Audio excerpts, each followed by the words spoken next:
చాలా సంతోషము. కూడి వచ్చినటువంటి మీ అందరిని కూడా దేవుడు దీవించును గాక. ఆమేన్. నిజంగానే దేవుడి కృపను బట్టి ఈ స్థలంలో రెండో మారు జరుగుతున్నటువంటి ప్రార్థన కూడికను బట్టి దేవుడికి స్తోత్రములు కలుగును గాక.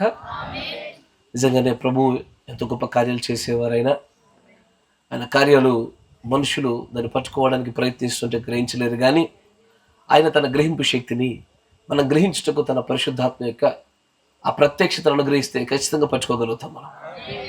అదంతా కూడా ఆయన చేతుల్లోనే ఉన్నది. ఆయన వాక్యం అనే విత్తనం మనలో పడాలన్నా, ఆ పడినది సరిగ్గా మొలవాలన్నా, ఆ మొలిచినది సరైన స్థాయిలో అది వృక్ష స్థాయికి చేరాలన్నా, ఫలాలు ఫలించే స్థాయికి రావాలన్నా, అదంతా కూడా ప్రభు యొక్క ఆధీనంలోనే ఉంచబడింది. ఆమేన్. నిజంగానే ఇంతవరకు పెరిగినటువంటి ఈ వధు వృక్ష పరిస్థితిని బట్టి దేవుడికి నేను కృతజ్ఞతాస్తుతులు చెల్లిస్తా ఉన్నాను. ఆమేన్. మన సమయాన్ని నేరుగా వాక్యం గుండా మనం గడిపే ప్రయత్నం చేద్దాం. ప్రకటన గ్రంథము 20వ అధ్యాయము.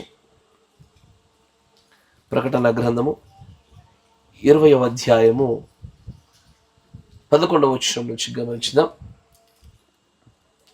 ప్రకటన గ్రంథము 20వ అధ్యాయము 11వ వచనం నుంచి గమనించుదాం. మరియు ధవలమైన మహాసింహాసనమును దాని యందు ఆసీనుడై ఉన్న ఒకరిని చూచి తిని, భూమి ఆకాశములు ఆయన సముఖము నుండి పారిపోయెను, వాటికి నిలువ చోటు కనబడకపోయెను. మరియు గొప్పవారేమి కొద్దివారేమి మృతులైన వారందరూ ఆ సింహాసనం ఎదుట నిలబడి ఉండట చూచి తిని, అప్పుడు గ్రంథములు విప్పబడెను, మరియు జీవగ్రంథమును వేరొక గ్రంథము విప్పబడెను. ఆ గ్రంథముల యందు వ్రాయబడి ఉన్న వాటిని బట్టి తమ క్రియల చొప్పున మృతులు తీర్పు పొందిరి. సముద్రము తనలో ఉన్న మృతులను అప్పగించెను, మరణమును పాతాళ లోకమును వాటి వశమునున్న మృతులను అప్పగించెను. వారిలో ప్రతివాడు తన క్రియల చొప్పున తీర్పు పొందెను. మరణమును మృతుల లోకమును అగ్నిగుండంలో పడవేయబడెను. ఈ అగ్నిగుండము రెండవ మరణము. ఎవని పేరైనను జీవగ్రంథమందు వ్రాయబడినట్లు కనబడని ఎడల వాడు అగ్నిగుండంలో పడవేయబడెను. దేవుడికి స్తోత్రములు కలుగును గాక. మీరున్న చోట తలనుంచండి, కళ్ళు మూసుకోండి, ప్రార్థన చేసుకుందాం. దేవుని యొక్క ఆత్మ సహాయ విషయమై పరిశుద్ధాత్ముడా, సర్వశక్తి సంపన్నుడా, కృపామయుడా, మేము ఏ యొక్క ఆత్మీయ పరిస్థితుల్లో ఈ స్థలంలోకి వచ్చి ఉన్నామను సమస్తాన్ని ఎరిగినటువంటి దేవుడు ప్రభువా, మా మనసుల్లో దీనత్వమును నీ వాక్యమును గురించి నేర్చుకున్నటయు దాని వలన మేమందరం మాలో కలగవలసిన మార్పులను ప్రభువా అంగీకరించుటకే ఈ స్థలంలో వచ్చి ఉన్నామని మేము నమ్ముతా ఉన్నాము. ఇంకా నువ్వు మాలో తెలియకుండా ఏదైనా ఒక దురాత్మ మమ్మల్ని అడ్డగించినట్లయితే, వాక్యమునకు మాకు మధ్యలో ఏదైనా నిలబడినట్లయితే దాన్ని తొలగింపజేయమని ప్రార్థిస్తా ఉన్నాం. అది మనుషుడైనను, సందర్భాలైనను, ఆలోచనలైనను, మరి ఏదైనాను సరే ప్రభువా, అది మా మధ్యలో అది ఉండకుండా నీ వాక్యము చేత మా యందు నువ్వు పెట్టినటువంటి ఆ వాక్యమైన బీజము సంపూర్ణంగా ఏకమగునట్లుగా ఒక్కసారి మమ్మల్ని జ్ఞాపకం చేసుకోండి. ఈ మాటలు మా తలలపై నుంచి పోకుండా నాయన, ఈ మాటల వలన మా జీవితాలు మేము మార్చుకునేలాగున, నిన్ను స్తుతించలాగున, నిన్ను గణపరచలాగున, నీ చిత్తము నీ ప్రణాళిక నెరవేర్పు జరిగించబడలాగున ఒకసారి నీ దైవికమైనటువంటి కృప చేత మమ్మల్ని అందరినీ జ్ఞాపకం చేసుకోమని ప్రార్థిస్తా ఉన్నాం. నీవే ఈ స్థలాన్ని పరిశుద్ధపరచుము. ఈ కుటుంబాన్ని కూడా ప్రభు మీరు దీవించండి. ఇక్కడ బోధింపదగిన ఆత్మను, వాక్ శక్తిని, గ్రహింపు శక్తిని నీవే అనుగ్రహించి మమ్మల్ని ముందు కొనసాగింప చేయమని ప్రభువైన యేసుక్రీస్తు నామములో ప్రార్థన చేయుచున్నాను. ఆమేన్. ఆమేన్. దేవుడికి స్తోత్రములు కలుగును గాక. చదవబడినటువంటి లేఖన భాగాన్ని మీరు గమనించినట్లయితే ఇక్కడ ప్రతి మానవుడు కూడా భయపడేటువంటి ఒక భయంకరమైన సన్నివేశం గురించి మాట్లాడుతూ ఉన్నాడు. ఎంత భయంకరం అంటే, ప్రతి మానవుడు ఈ రోజున బ్రతుకుతున్నటువంటి దినాల్లో దైవ సంబంధమైనటువంటి మనుషులు ఎదుట ఒక రకమైన జీవితాన్ని, భక్తిహీనులు ఎదుట మరొక జీవితాన్ని, ఒక్కొక్కరి దగ్గర ఒక్కొక్కలాగా, ఒక్కొక్క ఎండకి ఒక్కొక్క గొడుగు పెట్టేటువంటి విధానంలో జీవిస్తున్నటువంటి మనుషులు ఉండగా, ఇలాంటి మనుషులు ఇప్పుడు ఎవరికి దొరకకుండా తమకు నచ్చినటువంటి రీతిలో బతకగలుగుతున్నారు. తమ హృదయ ఆలోచన చొప్పున జీవించగలుగుతున్నారు. బహుశా ఇంటిలో ఒకలాగా ప్రవర్తిస్తూ, సంఘంలో ఒకలాగా ప్రవర్తిస్తూ, సమాజంలో ఒకలాగా ప్రవర్తిస్తున్న వారు ఉన్నారు. ముందు కనబడుతుంటే ప్రజలడక్క అనేవారు ఉన్నారు. వెనక్కి వెళ్తా ఉంటే గుణపాలు దించేవారు కూడా లేకపోలేదు. ఎందుకంటే ఈ రోజున ఇది చెల్లుతుంది. ఈ రోజున ఇది చెల్లుబాటు ఎలా సాగుతుందంటే ఎవరికి దొరకకుండా నీతిమంతులు అనేటువంటి ఒక ఆలోచన, ఒక రూపం, ఒక వేషం వేసుకొని ఎంతో చక్కగా ముందుకు సాగగలిగేటువంటి దినాలు ఇవి. ఎందుకంటే దేవుడు ఈ రోజున ఎవరిని ఏది అనను అని చెప్పాడు ఆయన. నేను గురుగులను ఏదైనా అన్నానా గోధుమలు పాడైపోతాయి కనుక నేను గురుగుల్ని ఏమి అనను. వీటికంటూ నియమించబడిన ఒక కాలము, సమయం ఉన్నది. అప్పటి వరకు కూడా నేను వీటిని టచ్ చేయను, వీటిని తాకను. అది ఎంతగా ఎదుగుతుందో గోధుమల కన్నా అత్యంత ఎత్తులోకి అది ఎదిగినా దాన్ని ఏమి పీకేయడు ఆయన. కానీ ఇక్కడ మాట్లాడుతున్న ఒక ప్రత్యేకమైన సందర్భం ఏంటయ్యా అంటే ఆయన అంటాడు చూడండి, మరియు ధవలమైన మహాసింహాసనమును దాని యందు ఆసీనుడై ఉన్న ఒకనిని చూచితిని. భూమి ఆకాశములు ఆయన సముఖము నుండి పారిపోయాను, వాటికి నిలువ చోటు కనబడకపోయాను.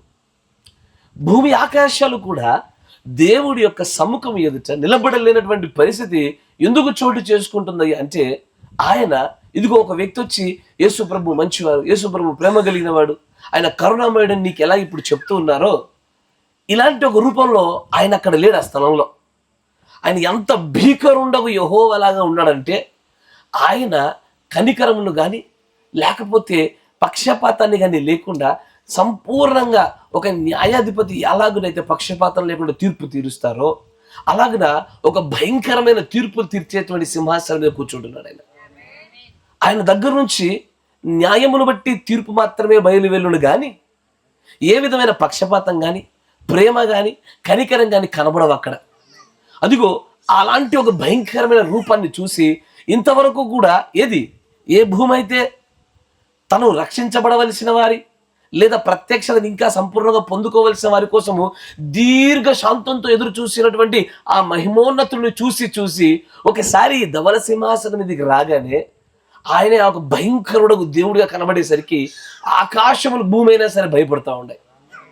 అవి నిలబడలేనటువంటి తాళలేనటువంటి ఉగ్రతలోనికి అలాంటి ఒక నిష్టమైనటువంటి భయంకరమైన తీర్పులు తీర్చే స్థానంలో దేవుడు కూర్చుంటున్నాడు. ఆయన అట్లా కూర్చుంటే ఆ కోపాగ్నికి తట్టుకోలేక భూమి ఆకాశాలు కూడా తొలగిపోతా ఉన్నాయి, పారిపోతా ఉండే. బాబోయ్, ఈ ఉగ్రతకు మేము తట్టుకోలేము, ఇలాంటి కరుణ కృప అనే స్థానంలో నుంచి ఒకసారి తీర్పు అనే స్థానంలోకి కూర్చున్నటువంటి ఈ భీకరుడు యెహోవా యొక్క ఉగ్రతకు మేము నిలవలేమని భూమి ఆకాశాలు కూడా భయపడి పారిపోతున్న సందర్భం అది. అక్కడ ఆయన అంచాడు, ఇంకొచ్చి చూడండి, వాటికి నిలువ చోటు కనబడకపోయాను, మరియు గొప్పవారేమి కొద్దివారేమి మృతులైన వారందరూ ఆ సింహాసనం ఎదుట నిలబడి ఉండుట చూచితిని. అంటే లేఖనం ఏం చెప్తా ఉందంటే నువ్వు ఎవరైనా సరే గొప్పవారిగా ఉండొచ్చు, లేకపోతే తక్కువ వారిగా ఉండొచ్చు, మృతులై ఉన్న ప్రతి ఒక్కరూ కూడా నిలబడవలసిన చోటది. కరెక్టేనా?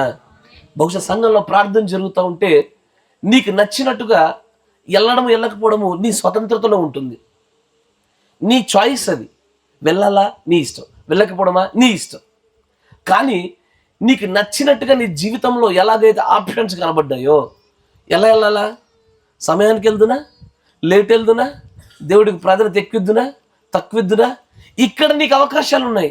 కానీ ఈ ధవల సింహాసనం అనే సింహాసనం ఒకసారి కూర్చుండగానే ఇక ఆప్షన్స్ లేవిగా. ఆయన నేను నిలబెడతాను నిలబడాలా, నువ్వు కూర్చోబెట్టమంటే నేను కూర్చోబెట్టసలదే. అదిగో అలాంటి ఒక స్థితిలోనికి మనుష్యుడు తనను తాను నియంత్రించుకోలేక దేవుడు ఏది చెప్తే దానికి లోబడేటువంటి ఒక భయంకరమైన పరిస్థితి కనబడతా ఉంది. అక్కడ కనబడగానే అంచాడు, చూచితిని అప్పుడు గ్రంథములు విప్పబడెను. ఏం విప్పబడ్డాయి? గ్రంథములు విప్పబడ్డాయి. గ్రంథములు ఏకవచనం కాదది, బహువచనం ప్లూరల్ కదా, ఒక గ్రంథం కాదది. అనేకమైనటువంటి గ్రంథాలు విప్పబడ్డాయి, వరుసగా విప్పబడతా ఉన్నాయి. తర్వాత ఆయన అంచాడు, జీవ గ్రంథమును వేరొక గ్రంథం కూడా విప్పబడ్డది. జీవ గ్రంథం అనేటువంటి పేరు కలిగినటువంటి మరొక గ్రంథం అనేది, కొన్ని గ్రంథాలు ఎప్పటికీ తెరవబడ్డాయి, దానితో పాటుగానే జీవ గ్రంథం అనే పేరు కలిగిన ఈ గ్రంథం కూడా విప్పబడ్డది. ఆయన అంటాడు చూడండి, ఆ జీవ గ్రంథమునందు రాయబడి ఉన్న వాటిని బట్టి అని రాయబడలే. అన్నమాట, జాగ్రత్త వినాల.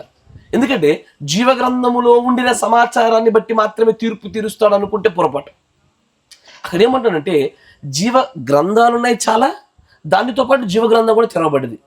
ఈ గ్రంథాలన్నిటిని బట్టి వీటిలో ఏవేవైతే విషయాలు పొందుపరచబడ్డాయో ఇదిగో ఆ విషయాలన్నిటి చేత తీర్పు తీర్చబడుతుంది, పరిగణలోకి తీసుకోబడతా ఉంటుంది. ఒక గ్రంథం కాదు, అన్ని గ్రంథాలు, బహువచనాలలో ఉన్నటువంటి గ్రంథములన్నిటి చేత ఆ సమాచారం అంతా ఒక చోటికి తీసుకొచ్చిన తర్వాత అప్పుడు నేను త్రాసులో చూడగా తేలుదువో లేదా కిందికి వచ్చుదువో దాన్ని బట్టి నీ తీర్పు ఆధారపడి ఉంటుంది.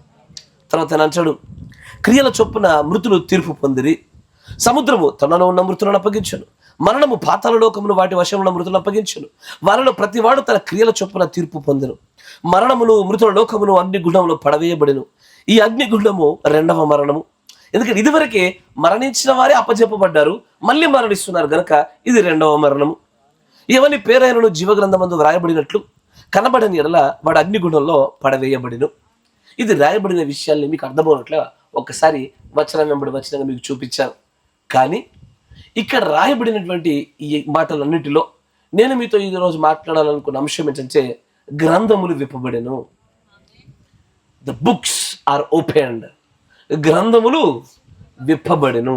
ఎందుకంటే ఇక్కడ దేవుడు ఒక గ్రంథాన్ని గురించి మాట్లాడల్లా, అనేకమైన గ్రంథాలు మాట్లాడుతూ దానిలో వేరొక జీవ గ్రంథము అని చెప్పుచున్న గ్రంథాన్ని గురించి రాస్తా ఉన్నాడు. జాగ్రత్తగా వినాలా. అయితే గ్రంథములు అన్నప్పుడు మీకు ఇక్కడ ఒక చిన్న ఉదాహరణ చూపిస్తా. 2 బైబిల్ అమ్మా.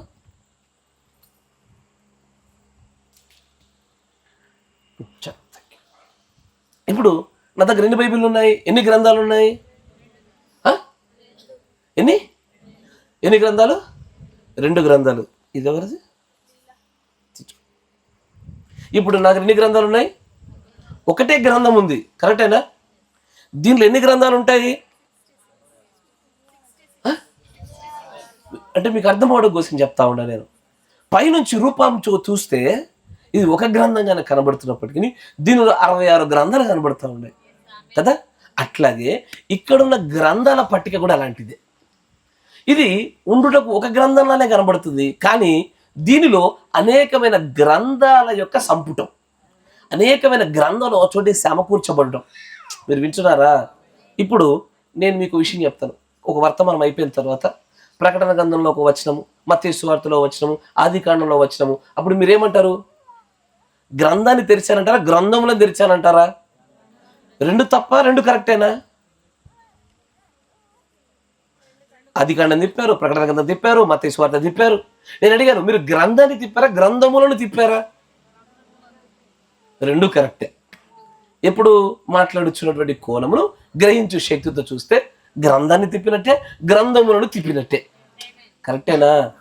ఇక్కడ కూడా దేవుడు మాట్లాడుతున్న మాటను గట్టిగా పట్టుకునే ప్రయత్నం చేయాలి.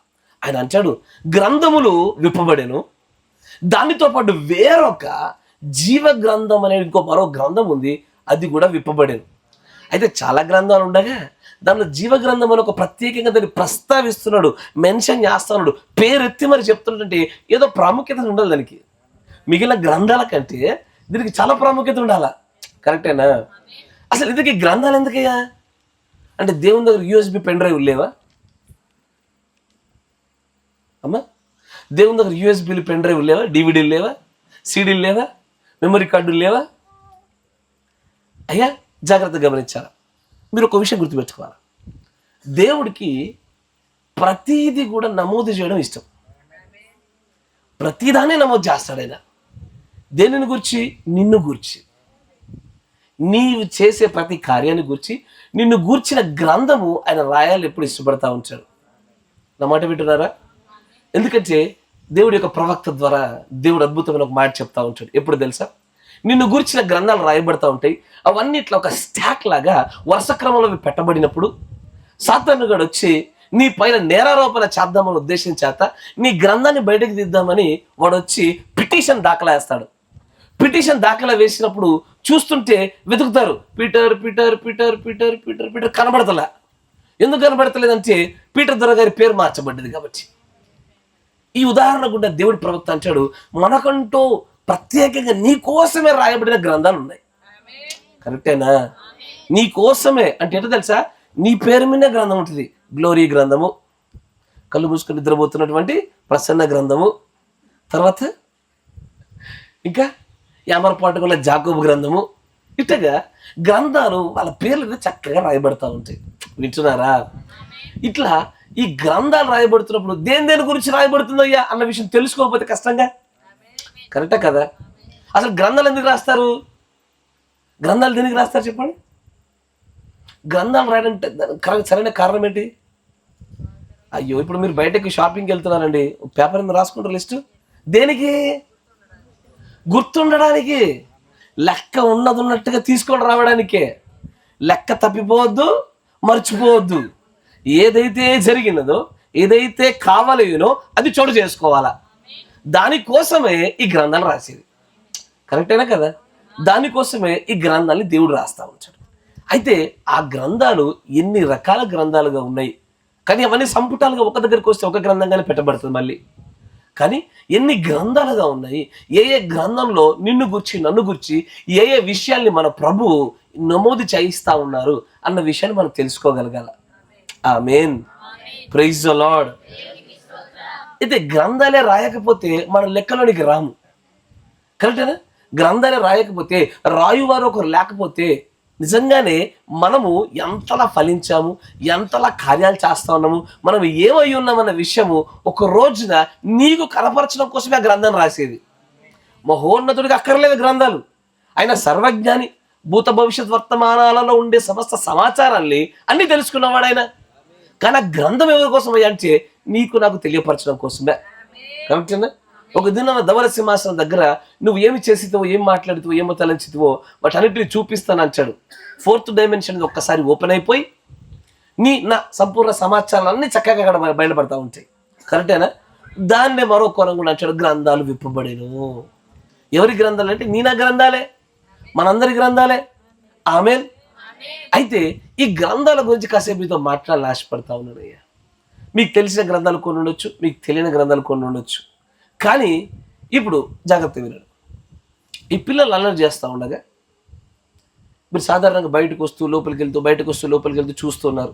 మీరు వచ్చినంతసేపు ఆపేస్తారు, లోపలికి వెళ్ళినంతసేపు మళ్ళీ మొదలు పెడతారు. కరెక్టేనా? ఇట్లా సాగుతుండగా సడన్గా ఒకసారి ఏమేమో వచ్చి అంటది, ఇగో అన్న నన్ను పేరు రాయమన్నాడు, కాబట్టి ఎవరెవరు అల్లరి చేస్తారో వాళ్ళ పేరు రాస్తానని చెప్పింది. బయటకు వచ్చింది. First Jacob, top number 1 first prize ఎవరికి? బిల్లీ. సరేనా? బిల్లీ పాల్, పీటర్ పాల్, ఈ డబల్ పేర్లు కలిగిన జాగ్రత్త. ఇలా పేర్లు రాశారా? రాసిన తర్వాత ఒకసారి రాశారు, మళ్ళీ వెనక్కి లోపలికి వెళ్ళింది. బయటకు చూస్తే మళ్ళీ అల్లరి చేస్తారా చేయరా? అబ్వియస్లీ చేస్తారు. 2వ మారు పేరు రాసుకుంది, మళ్ళీ లోపలికి వెళ్ళింది. మళ్ళీ బయటకు వస్తే మళ్ళీ అల్లరి చేయడం కనబడింది, మళ్ళీ రాశారు. అట్లా ఒక 10 సార్లు పేరు రాయగానే 11వ సారి ఒక విషయం అర్థమవుతుంది. ఏమని? ఇప్పటికే మనల్ని గురించి బాగా రాయడం జరిగింది, తర్వాత మన ఈపు సున్నమగును గనుక, ఏమగును? సున్నమగును గనుక దయచేసి ఇక అధిక మార్లు రాయబడినందున మనం ఊరకుంటుంటే మేలు అని చెప్పి నిమ్మలంగా కూర్చుంటారు. మీరు క్లాస్లో రిప్రజెంటేటివ్ ఉన్నప్పుడు మీకు తెలియదా కదా? మీ టీచర్లు వచ్చినప్పుడు పేరు చెప్పండి అనగానే రాసుకుంటారు ఒకళ్ళు, చక్కచక్క బోర్డుల మీద పేరు రాసేది. కరెక్టేనా? బోర్డు మీద పేరు ఎక్కిందా కథమే, తర్వాత +1 అల్లరి చేసినప్పుడు +1 రాస్తారు కదా? గంపం ఉందా స్కూల్లో? మా చిన్నోడు మాకు అట్ట రాసేది, మా పేరు రాసేది, సుకేషన్ రాసేది. తర్వాత ఇంకోసారి ఎట్లాగో పేరు రాశారు కానీ చెప్పి అల్లరి చేసామనుకో +1 ఎన్ని ప్లస్లు ఉంటే అన్నిసార్లు ప్లస్ అయ్యేది దెబ్బలు మాకు. అంటే రాయబడుతున్న కొలది ఏం జరుగుతుంది అక్కడ? లెక్క, అకౌంటబిలిటీ ఎక్కువ అవుతుంది. దాని కొరకే దేవుడు కూడా నిన్ను గురించి నన్ను గురించి చాలా విషయాల గురించి లెక్కిస్తూ వాటిని నమోదు చేయిస్తూ ఉన్నాడు ఆయన. ఆమేన్. అయితే నేను సింపుల్ చిన్న గ్రంథాల నుంచి మొదలు పెడుతూ బలమైన గట్టిదైన గ్రంథాల వైపు వెళ్తాను. జాగ్రత్తగా గమనించాలి. మొట్టమొదటిగా మీకు చూపించాలనుకుంటే గ్రంథం చూపిస్తాను చూడండి. కొటేషన్ గుండా మిమ్మల్ని తీసుకెళ్తాను. 53-0512 53-0512 స్పీక్ టు ద రాక్. ఈ బండతో మాట్లాడమనే వర్తమానంలో 38వ పేరాలో జాగ్రత్తగా గమనించాలి. దేవుడి యొక్క ప్రవక్త అంటారు, దెన్ టు ద పాలస్తీన్లకు, టు ద జ్యూస్, యూదులకు కూడా, oh I just have a vision here. ఇక్కడ నాకు ఒక దర్శనం ఉన్నది. ఇట్స్ రోట్ అవుట్, ఇది రాయబడింది. God's going to give thousands of souls to his son during that time. ఇవ్వబడిన దర్శన ప్రకారంగా దేవుడు తన కుమారుడికి కొన్ని వందల వేల ఆత్మల్ని ఆయనకు అప్పచెప్పబోతా ఉన్నాడు. Will you pray for me? మీరు నా కోసము ప్రార్థన చేస్తారా? ఏంటది? Will you pray for me? మీరు నా కోసం ప్రార్థన చేస్తారా? అయ్యా, మీరందరూ ప్రార్థన చేస్తున్నారా? ప్రతి జీవితంలో, ప్రతి అనుదినంలో ప్రార్థన చేస్తారా? ఎప్పుడు పడితే అప్పుడు ప్రార్థన చేస్తారా? జాగ్రత్త. అయితే అంటాడు ఇక్కడ, అండ్ రిమెంబర్, జ్ఞాపకం ఉంచుకోండి, at the great day of the judgement, ఆ గొప్ప తీర్పు దినమున, మంచిగా వినాలా, ఆ గొప్ప తీర్పు దినమున your prayers will be counted just as much in that revival as my effort would be to go bring them. అంటే నేను వెళ్ళి క్రీస్తు కొరకైనా జయించవలసిన ఆత్మల విషయంలో మీ ప్రార్థనలు లెక్కించబడుతున్నాయి. ఇవి గొప్ప తీర్పు దినమున ప్రదర్శించబడతాయి. మీరు వింటున్నారా? అంటే ఎన్నిసార్లు ప్రార్థన చేస్తా ఉన్నావు, ఏ ఏ సమయంలో చేస్తా ఉన్నావు, ఎవరిని గురించి చేస్తా ఉన్నావు, ఎలా చేస్తా ఉన్నావు, ఈ పరిపూర్ణమైన సమాచారము ఖచ్చితంగా ద బుక్ ఆఫ్ ప్రేయర్, ప్రార్థన అనేటువంటి గ్రంథంలో రాయబడతా ఉంది. ఎన్నిటికి చేస్తున్నావు? నిద్రంతా పోయి పనులన్నీ ముగిసి చేసుకోవడానికి పని లేక బోరు కొట్టినప్పుడు చేస్తూ ఉండవా? అది కూడా రాయబడుతుంది. ప్రార్థన చేయడానికి మొదలుపెట్టగానే కొంత సమయానికి అత్యంత భయంకర నిద్రతో ఊగుతున్నావా? ఎన్నిసార్లు ఊగా కూడా రాయబడుతుంది. ఏ డిగ్రీ, ఏ కోణంలో ఊగా కూడా రాయబడతా ఉంటుంది. ప్రార్థనలో మోకరించి ప్రభువును సంధించవలసిన చోట అనేకమైన ఆలోచనల చేత తప్పి తిప్పబడతా ఉండవా? అది రాయబడుతుంది. ఈ కాలగడియ వర్తమానికుడి గుండా సలహా రూపంలో ఇవ్వబడిన సమయాలు 9, 12, 3 బైబిల్ యొక్క సమయాల ప్రకారంగా ఎన్ని మార్లు చేసితివి, ఎంతకాలం చేసితివి, ఎప్పుడు మానేసితివి, ఎప్పుడు దాని శక్తి మహిమ తగ్గిపోయినది, అది రాయబడతా ఉంది. ఎవ్రీ ప్రేయర్, నువ్వు మోకరించిన ప్రతిసారి లెక్క రాయబడతా ఉంది. +1 +1 +1 +1. ప్రభువా, ఇంటికి చుట్టాలు వచ్చారయ్యా, లెక్క పెంచను. వ్యాపారంలో బిజీగా ఉన్నాయా, అయితే లెక్క పెంచను. అయ్యా, చదువుతున్నానయ్యా, లెక్క పెంచాను నేను. నీ బైబిల్ చదివే సమయం నీకే, దానికంటూ ప్రత్యేక గ్రంథాలు ఉన్నాయి. కానీ in the book of prayer, ప్రార్థన అనే గ్రంథంలో నీ ప్రార్థనలు లెక్కించబడతాయి. ఎలా చేసావు? ఇష్టంగా చేసావా, బలవంతంగా చేసావా? మా అమ్మ నాన్న లాక్కొచ్చారు, లేదా మా ఆయన గుంజుకొచ్చాడు, దానివల్ల ప్రార్థనలో కూర్చోవలసి వచ్చింది. లేకపోతే రేపటి దినాన పాస్టర్ గారు మా పైన వర్తమానం చెప్తారు కాబట్టి కూర్చోవలసి వచ్చింది. అది కూడా రాయబడతా ఉంటుంది. ఎవ్రీథింగ్, ప్రార్థనలకు సంబంధించినటువంటి ప్రతిదీ కూడా ఇదిగో ఈ గ్రంథంలో రాయబడతా ఉంటుంది. ప్రార్థించిన వారికి ప్రత్యేకంగా దేవుడు నియమించినటువంటి ఫలాలు కొన్ని ఉన్నాయి. ఆ ఫలాలు మీకు అనుగ్రహిస్తాడు ఆయన. కానీ లెక్క అధికంగా ఉంటేనే అధికమైన జీతం వచ్చేది. ఎసారో దేవుడి ప్రవక్త అంటాడు, every prayer is under counting, లెక్క పెడతా ఉన్నాడు. ఒకసారి ఆలోచించండి. ఇప్పుడు ఇదే నెల, మే, 5వ నెల. ఈ 5వ నెలలో దాదాపు ఎన్ని ప్రేయర్లు ఉండొచ్చు? ఊరికే లెక్కేయండి. 5 నెలలని ప్రతి నెలకి 30 రోజులు, 31 అంటే 5 మూల 15, 155 days అనుకోండి, అరౌండ్ అటు ఇటుగా, కొంచెం ఎక్కువ తక్కువ. ఈ 155 రోజుల్లో అయ్యా ఎన్ని ప్రార్థనలు ఉండొచ్చు? బాధ ఏంటంటే అసలు ప్రార్థన కూడా లేని రోజులు కూడా ఉన్నాయిగా. మీకు తెలుసా? అస్సలు ప్రార్థన, ఒక ప్రార్థన, not even a single prayer, చిన్న ప్రార్థన కూడా లేకుండా ఉండే దినాలు కూడా ఉన్నాయి. అది కూడా రాయబడుతుంది. ఎంతకాలం నీకు ప్రార్థించుకోవడానికి అనుకూలమైన సమయాలు అప్పజెప్పబడ్డాయి, ఎంతలా దాన్ని వినియోగించావు, అది కూడా రాయబడతా ఉంటుంది. చేసింది మాత్రమే రాయబడేది కాదు, నీ ప్రార్థనల కొరకై దేవుడు అన్ని విధానాలలో నీకు ఎంత సమయాన్ని ఇచ్చాడో, ఆ సమయాలు ఎంతగా సద్వినియోగం చేసావో ప్రతిదీ రాయబడతా ఉంటుంది. నా మాట వింటున్నారా? అయితే ఒకరోజు నీ దగ్గరికి ఆ గ్రంథాన్ని చూపించి 2024 డిసెంబర్ 23వ తేదీన 9 గంటల ప్రార్థన చేయలేదు ఎందుకంటే ఏం చెప్తావు? ఓ నిన్న జరిగిందైనా గుర్తుండట్లేదు, నువ్వు 2024 అడుగుతా ఉండవు. నా పరిస్థితి ఏంది? లెక్క అంటే అదే లెక్క. కౌంట్, వివరణ, సమాధానం, సాధారణంగా ఉండదు. దేవుడి యొక్క జల్లెడలో నుంచి బయటకు నిర్దోషిగా రావడం అనేది అట్స్ నియర్లీ ఇంపాసిబుల్. అది ఆయన కృపచేత దాటి వెళ్ళిపోవడమే బ్రతుకు. కానీ ఆ సింహాసనం దగ్గర నిలబడి లెక్కప్ప చెప్పుకునే పరిస్థితుల్లో మనం నిలబడిన తర్వాత కాపాడబడతాం అనుకుంటే భ్రమే. నా మాట వింటున్నారా? నాకు తెలుసు ప్రార్థన అంశాలు బాగా చెప్పుకున్నప్పుడు చక్కగా ప్రార్థన జీవితంలో ఉద్యోగం వచ్చిందా? Yes sir no? అంశము తగ్గి అంశం ఆపేసి దినాలు దాటుతున్న కొలది ప్రార్థనలు తగ్గాయా?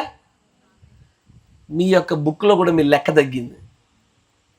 If you want to have reward, మీకు ఒకవేళ ఫలాలు కావాలనుకుంటున్నారా, then one and only thing that you must do, నువ్వు చేయవలసిన కార్యం ఒకటే, మోకరించు. బాధ కలిగిందా? మోకరించు. సంతోషం కలిగిందా? మోకరించు. ప్రశ్న వచ్చిందా? మోకరించు. ఏమీ లేదా? మోకరించు. బాగా బిజీగా ఉండి ఏం చేయాలి అర్థం కావడం లేదా? మోకరించు. ఉదత్సమానం ఈ జీవనోపాధి సంబంధమైన పనులను తిరుగుతున్నావు చూసావా, దానిలో ఏం చేసావన్న దానికన్నా ప్రశ్నల కంటే అధికంగా ఈ ప్రార్థనల గురించిన ప్రశ్నలు అధికంగా నీకు వస్తాయి. దేవుడు ప్రవక్త చెప్పిన మాట మీరు నమ్మాలా. ప్రతి ప్రార్థన లెక్కలోకి పెట్టబడతా ఉంది. ఆ లెక్క తక్కువైతే అడగడా దేవుడు? ప్రార్థన అనేటువంటిది ఒక వరం, అది ఒక ఆత్మ, ఏ స్పిరిట్ ఆఫ్ ప్రేయర్. అది నీకు స్పిరిట్ ఆఫ్ ప్రేయర్ దేవుడు అనుగ్రహించిన తర్వాత నీవు చేయకపోతే, జ్ఞాపకం ఉన్న బైబిల్లో ఉపమానము, నీకంటూ కొన్ని తలాంతులు ఇచ్చిన తర్వాత ఆయన కొంతకాలం దేశాంతరం పోయి వచ్చి చూస్తాడు. ఆ తలాంతు చేత, ఆ స్పిరిట్ ఆఫ్ గిఫ్ట్ చేత నువ్వు ఎలా వాడుకొని దాన్ని ఎంతగా వృద్ధి చెందావన్న దానిపై లెక్క చెప్పాలా. అత్యధికంగా ఫలించి లెక్క చూపిస్తావా? నమ్మకమైన దాసుడు బలా దాసుడు అని కౌగిలించుకుంటాడు. నా స్పిరిట్ ఆఫ్ ప్రేయర్ నీకు ఇచ్చాను, నువ్వు దాన్ని చక్కగా ఇన్వెస్ట్ చేసి చక్కగా దాన్ని పెట్టుబడిగా పెట్టి బాగా అభివృద్ధి చెందావు. కొంతమంది ప్రభు ఎక్కువగా చేయలేకపోయాను ప్రభు, ఓకే పర్లేదు పక్కకు రా.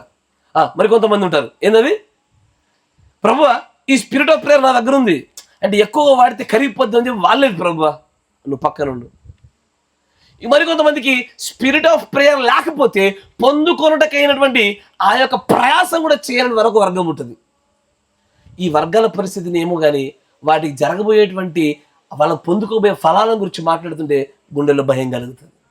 భూమి ఆకాశములు నిలవడానికి చోటు లేకుండా భయపడి పారిపోయంటే ఆ ఉగ్రత రూపం ఎదుట నువ్వు నేను ఎలా నిలబడగలుగుతావు?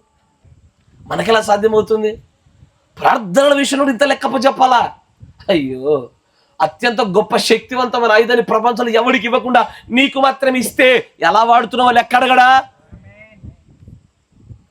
ఎవడు అడిగినా అడగకపోయినా జరగని కార్యాలు నీవు మోకరించి అడిగినప్పుడు చోటు చేసుకొని అది జీవము, మరణం నుంచి జీవం ఉత్పత్తి అవుతుంది, అనారోగ్యం నుంచి ఆరోగ్యం ఉత్పత్తి అవుతుంది, పరిస్థితులు మారుస్తుంది, ప్రాణాలు నిలబెడుతుంది. ఆయన చిత్తమును ఆయన చిత్త ప్రకారంగా మార్చడానికి ఉపయోగపడే గొప్ప సాధకాన్ని నీ చేతిలో పెట్టి ఖాళీగా వదులుతాడా లెక్క అడగకుండా?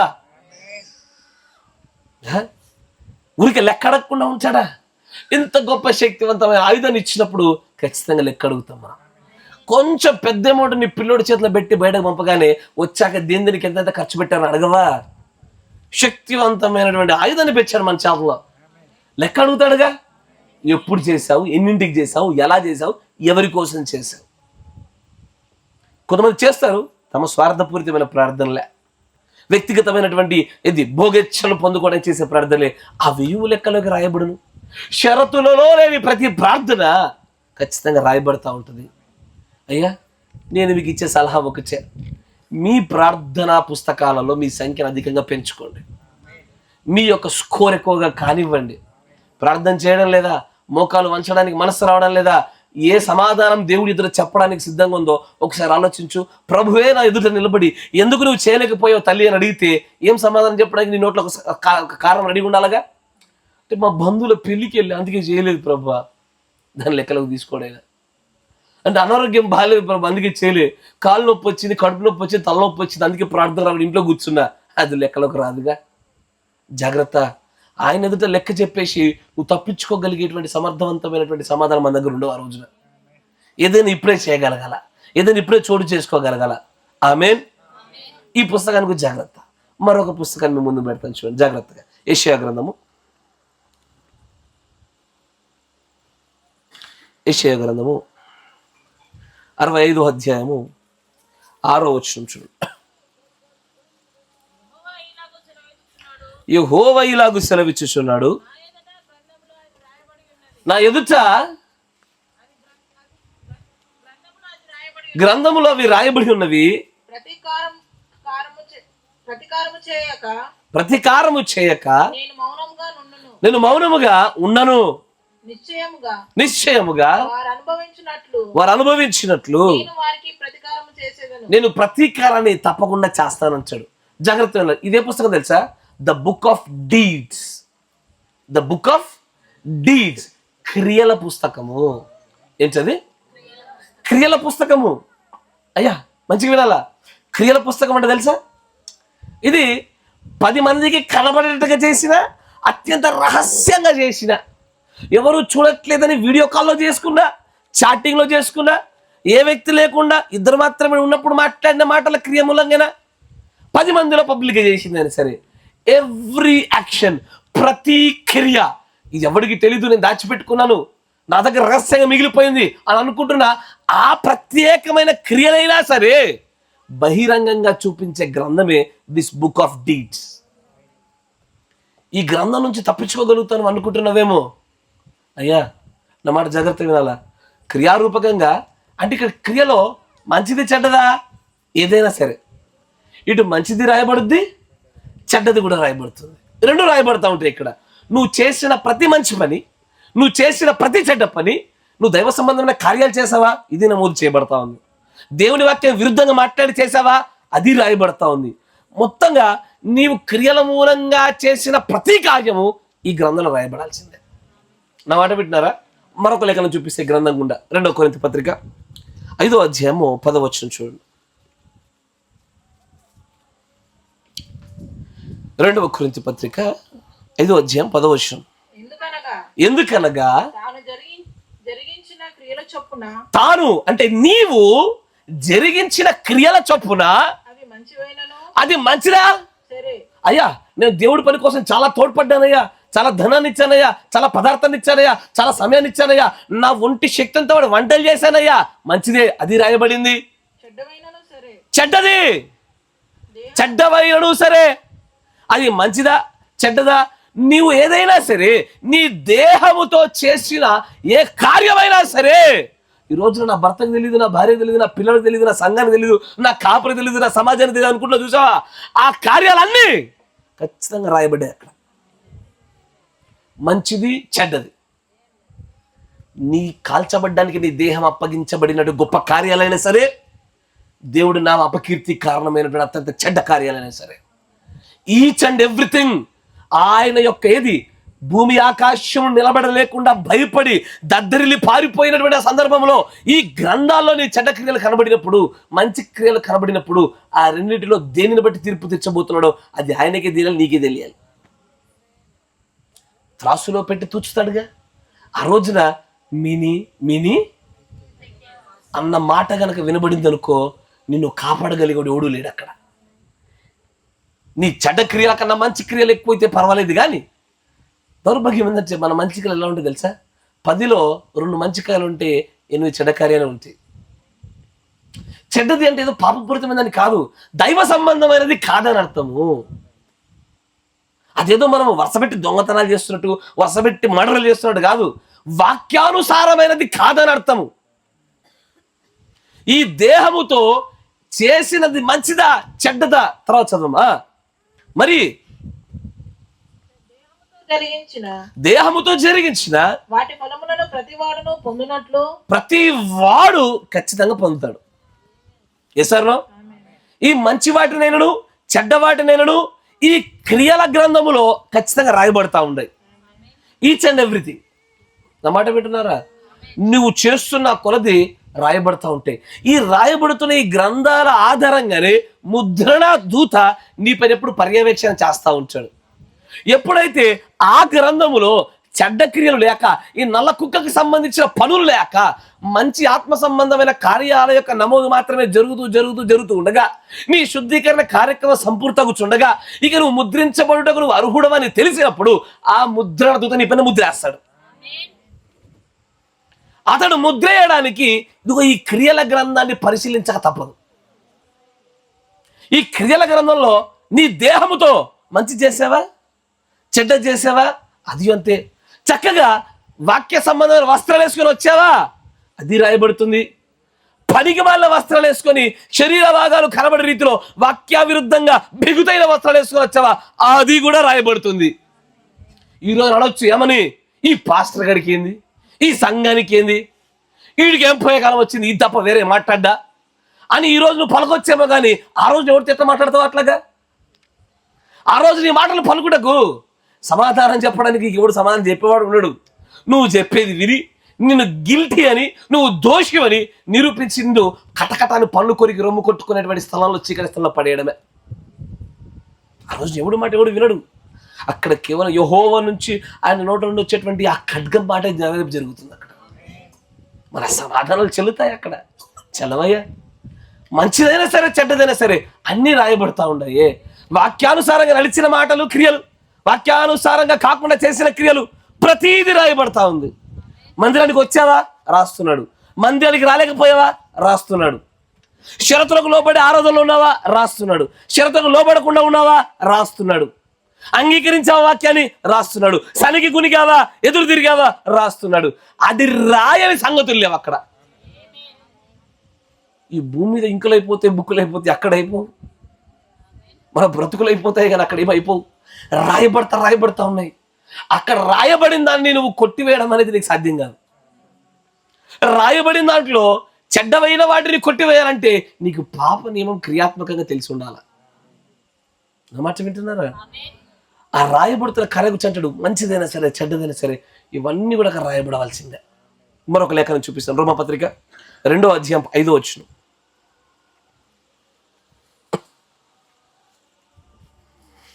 రోమపత్రిక 2వ అధ్యాయము 5వ వచనం.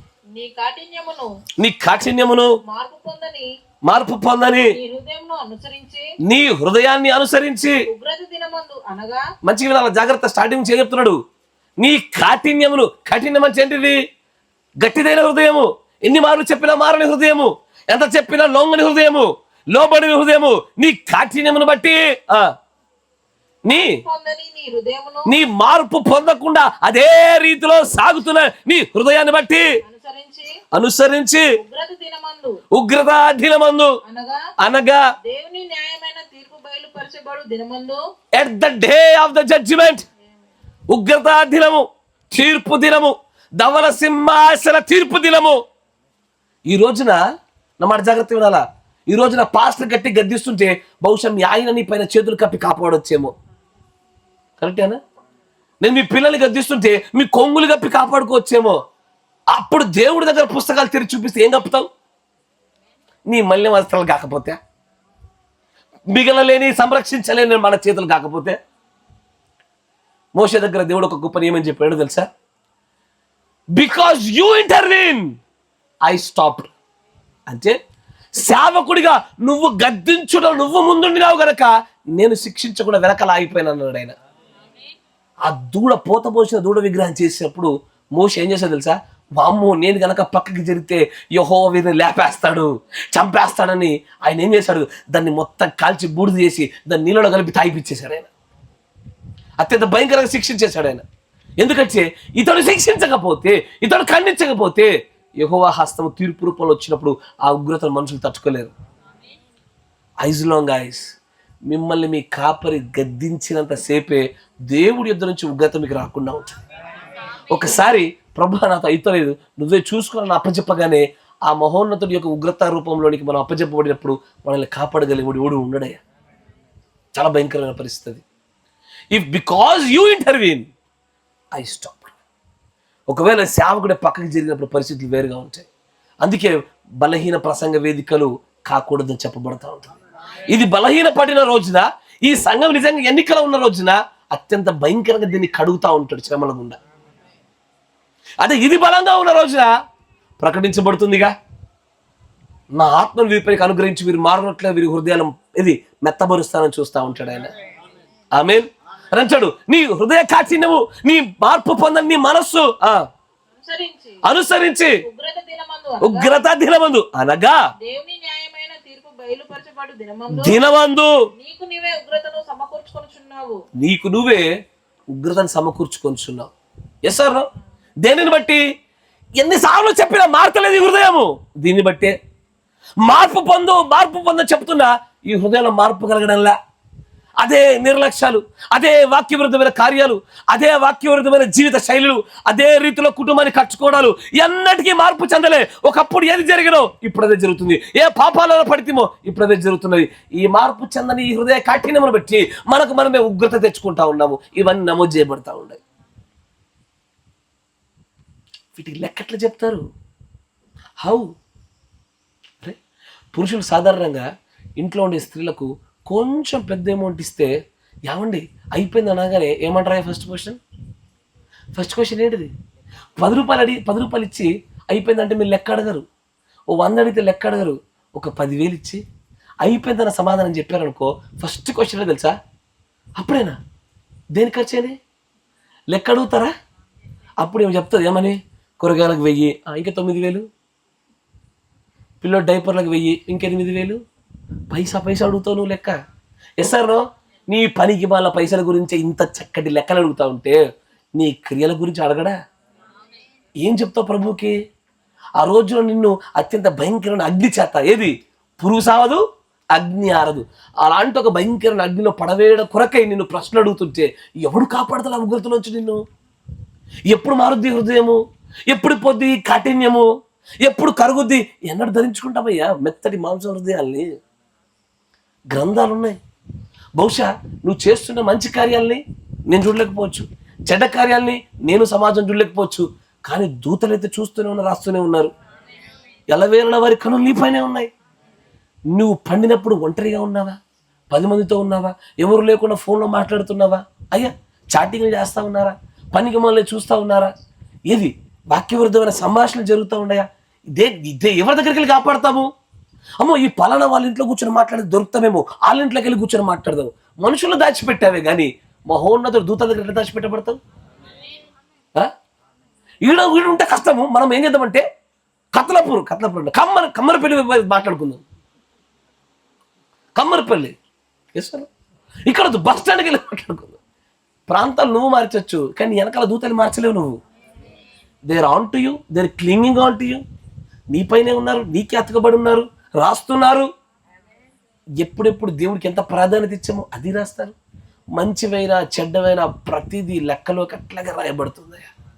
ఈ మాట నిరంతరము గడియ మన గుండెలో భయాన్ని కలగజేస్తారు. అది ఎట్లా తెలుసా? ఎప్పుడు ఎవరో ఒకరు మనల్ని చూస్తున్నారన్న భావన మనలో ఉండిపోతూ ఉంటుంది. Somebody is there writing our works. నేను ఎవరిని తిట్టినా అది రాస్తున్నారు, ఎవరిని గురించి సనిగినా రాస్తున్నారు, ఎవరిని గురించి మంచి మాటలైనా రాస్తున్నారు. చాలామందికి తెలియదు. ముఖ్యంగా ఈ ఆడవాళ్ళతో బాధ. తిట్టురు నన్ను, మళ్ళీ తిట్టుకోరు, ఇది కూడా రాస్తారు. తిట్టున్నారా? రాసిర్రు. ఇక్కడ బాగానే కనపడతారు, ఇల్లు ఇంటి తిరిగి భలే మాట్లాడతారు ఏ ముచ్చట్లు. కొంచెం గుర్తుపెట్టుకోండి, ఓ దూత వెనకాల ఉన్నాడు, రాస్తున్నాడు. ఏది యాందమ్మ అన్నది కూడా రాస్తాడు. యాందమ్మ మీరు వింటున్నారా? చాలుతి అన చాలుతి అని రాస్తాడు. దయచేసి గుర్తుపెట్టుకో, ఈ స్థాయిలో గుర్తుపెట్టుకో. అది ఏది మాట్లాడినా సరే ఒకరున్నారు వెనకాల, నేను రాస్తూనే ఉంటాను. యాక్చువల్గా ఈ దూతే నీ క్రియలలో చెడ్డమైన క్రియలు లేక మంచివైన క్రియలు మాత్రమే రాయబడుతున్న చోట ఇక్కడ నుంచి ముద్రణ దూతకి ఇన్ఫర్మేషన్ వెళ్తుంది. హలో, ఈ వ్యక్తి చెడ్డ క్రియలు లేవిక, మంచి క్రియలు ఉన్నాయి, బహుశా మీరు వచ్చి పరిశీలన చేయాలా. ఏది ఆ కారులో సామాన్లన్నీ పెట్టిన తర్వాత ఇన్స్పెక్టర్ చెట్ల చెక్ చేస్తాడో, బహుశా this is a time for you to check.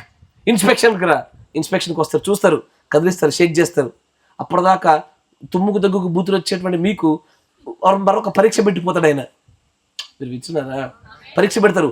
అప్పుడు నిలబడ్డారు అనుకో, ఎస్ కరెక్ట్ అన్నట్టే, చలో సీల్ వేస్తాడు. సీల్ పడ్డదా నీకు సీట్ కన్ఫర్మ్, వెళ్ళిపోతాడు ఆయన. కరెక్టేనా? ఇన్స్పెక్టర్ వచ్చేది అట్టాగే. ఎందుకంటే ఈ సీల్ వేసేటువంటి ఇన్స్పెక్టర్లను దేవుని యొక్క ప్రవర్తనడు UFOs, unidentified objects, flying saucer లాగా వస్తూ పోతా ఉంటాయి. అవి ఎప్పుడు ఒకేసారి నేను తిట్టు చూడవు. అవి ఏదో ఒక సమయంలో వస్తుంది, అది వచ్చినప్పుడు ముద్రపడాల. అది ఎప్పుడు వస్తుంది? Somebody has to call. ఏమని? ఈ స్త్రీ జయించింది, ఈ స్త్రీలో ఈ చెడ్డదైన పుస్తకాల వైపు చెడ్డదైన పేజీలు ఏం రావట్లే, అంత మంచిదే రాస్తా ఉంది అని చెప్పినప్పుడు ఆ ముద్రణ దూతలు వస్తారు, పరిశీలన చేస్తారు, ఇన్స్పెక్షన్ చేస్తారు. కరెక్టే, చెప్పినట్టుగానే ఉంది, రిపోర్ట్ ఈజ్ ఫైన్, చలో లెట్స్ సీల్, డన్, కన్ఫర్మ్ అయ్యా. కానీ వచ్చినాక చెక్ చేసినప్పుడు అప్పటిదాకా బుద్ధిమంతుల్లాగా భక్తిపరులాగా కనబడి ఒక్కసారి కదిలించగానే నీ dash dash dash dash dash, ఈ dash dash dash dash dash ఇవి రాగానే ఆ ముద్రాదూత, బ్రదర్ నువ్వు చెప్పిందంత పర్ఫెక్ట్గా లేదు, రాయ్ ఇది కూడా రాయ్, ఈ డాషులు రాయ్, సంపూర్తిగా రాయ్, ఓపెన్గా రాయ్, వీటి గురించి అక్కడ చూసుకుందాం అన్నమాట వింటున్నారా. జాగ్రత్త. నీ దేహంతో చేసిన ఎట్లా చేసినా క్రియాత్మకంగా మంచివైన చెడ్డవైన ప్రతిదీ రాయబడుతుంది. ఒక వ్యక్తికి మేలు చేస్తున్నావా, ఒక వ్యక్తిని గురించి బలంగా ప్రార్థించే వరకు ప్రార్థన సహాయాన్ని అందిస్తున్నావా, వాక్య సంబంధమైన క్రియలు చేస్తా ఉన్నావా, మందిరం కోసం కష్టపడుతున్నావా, మందిర పనులు చేస్తా ఉన్నావా, ఏవి ఊరికే పోవయ్యా. నా మాట వింటున్నారా. బ్రహ్మం గారి కాలంలో జరిగినట్టు గుర్తుపెట్టుకోండి. 100 మైళ్ళ దూరం నుంచి వచ్చి బాత్రూంలు కడిగిన వాళ్ళ పేర్లైనా సరే ఈ క్రియల పుస్తకంలో రాయబడతా ఉంటాయి. Every good deed and bad deed, మంచి క్రియు చెడ్డ క్రియు ప్రతిదీ రాయబడతా ఉంది. ఒక చిన్న కర్ర పుల్లెటి తీసి అక్కడ పెట్టి రాయబడుతుంది అయ్యా. నా మాట వింటున్నారుగా. జాగ్రత్త. ఇంకొంచెం ముందు చదివిపోదు, వేరే లేఖనం చూద్దాం. ప్రసంగి గ్రంథం 12వ అధ్యాయం 14 వచనం చూడండి. ప్రసంగి గ్రంథం 12:14. గూఢమైన ప్రతి అంశమును గూర్చి. గూఢమైన అంటే గూఢం అంటే తెలుసా, మీరు మాట్లాడకుండా చూడండి ఎట్లా, ఇగో అదే చెప్తా ఉండ. మీరు అప్పటిదాకా అవు గట్టెట్ట పోతుంది,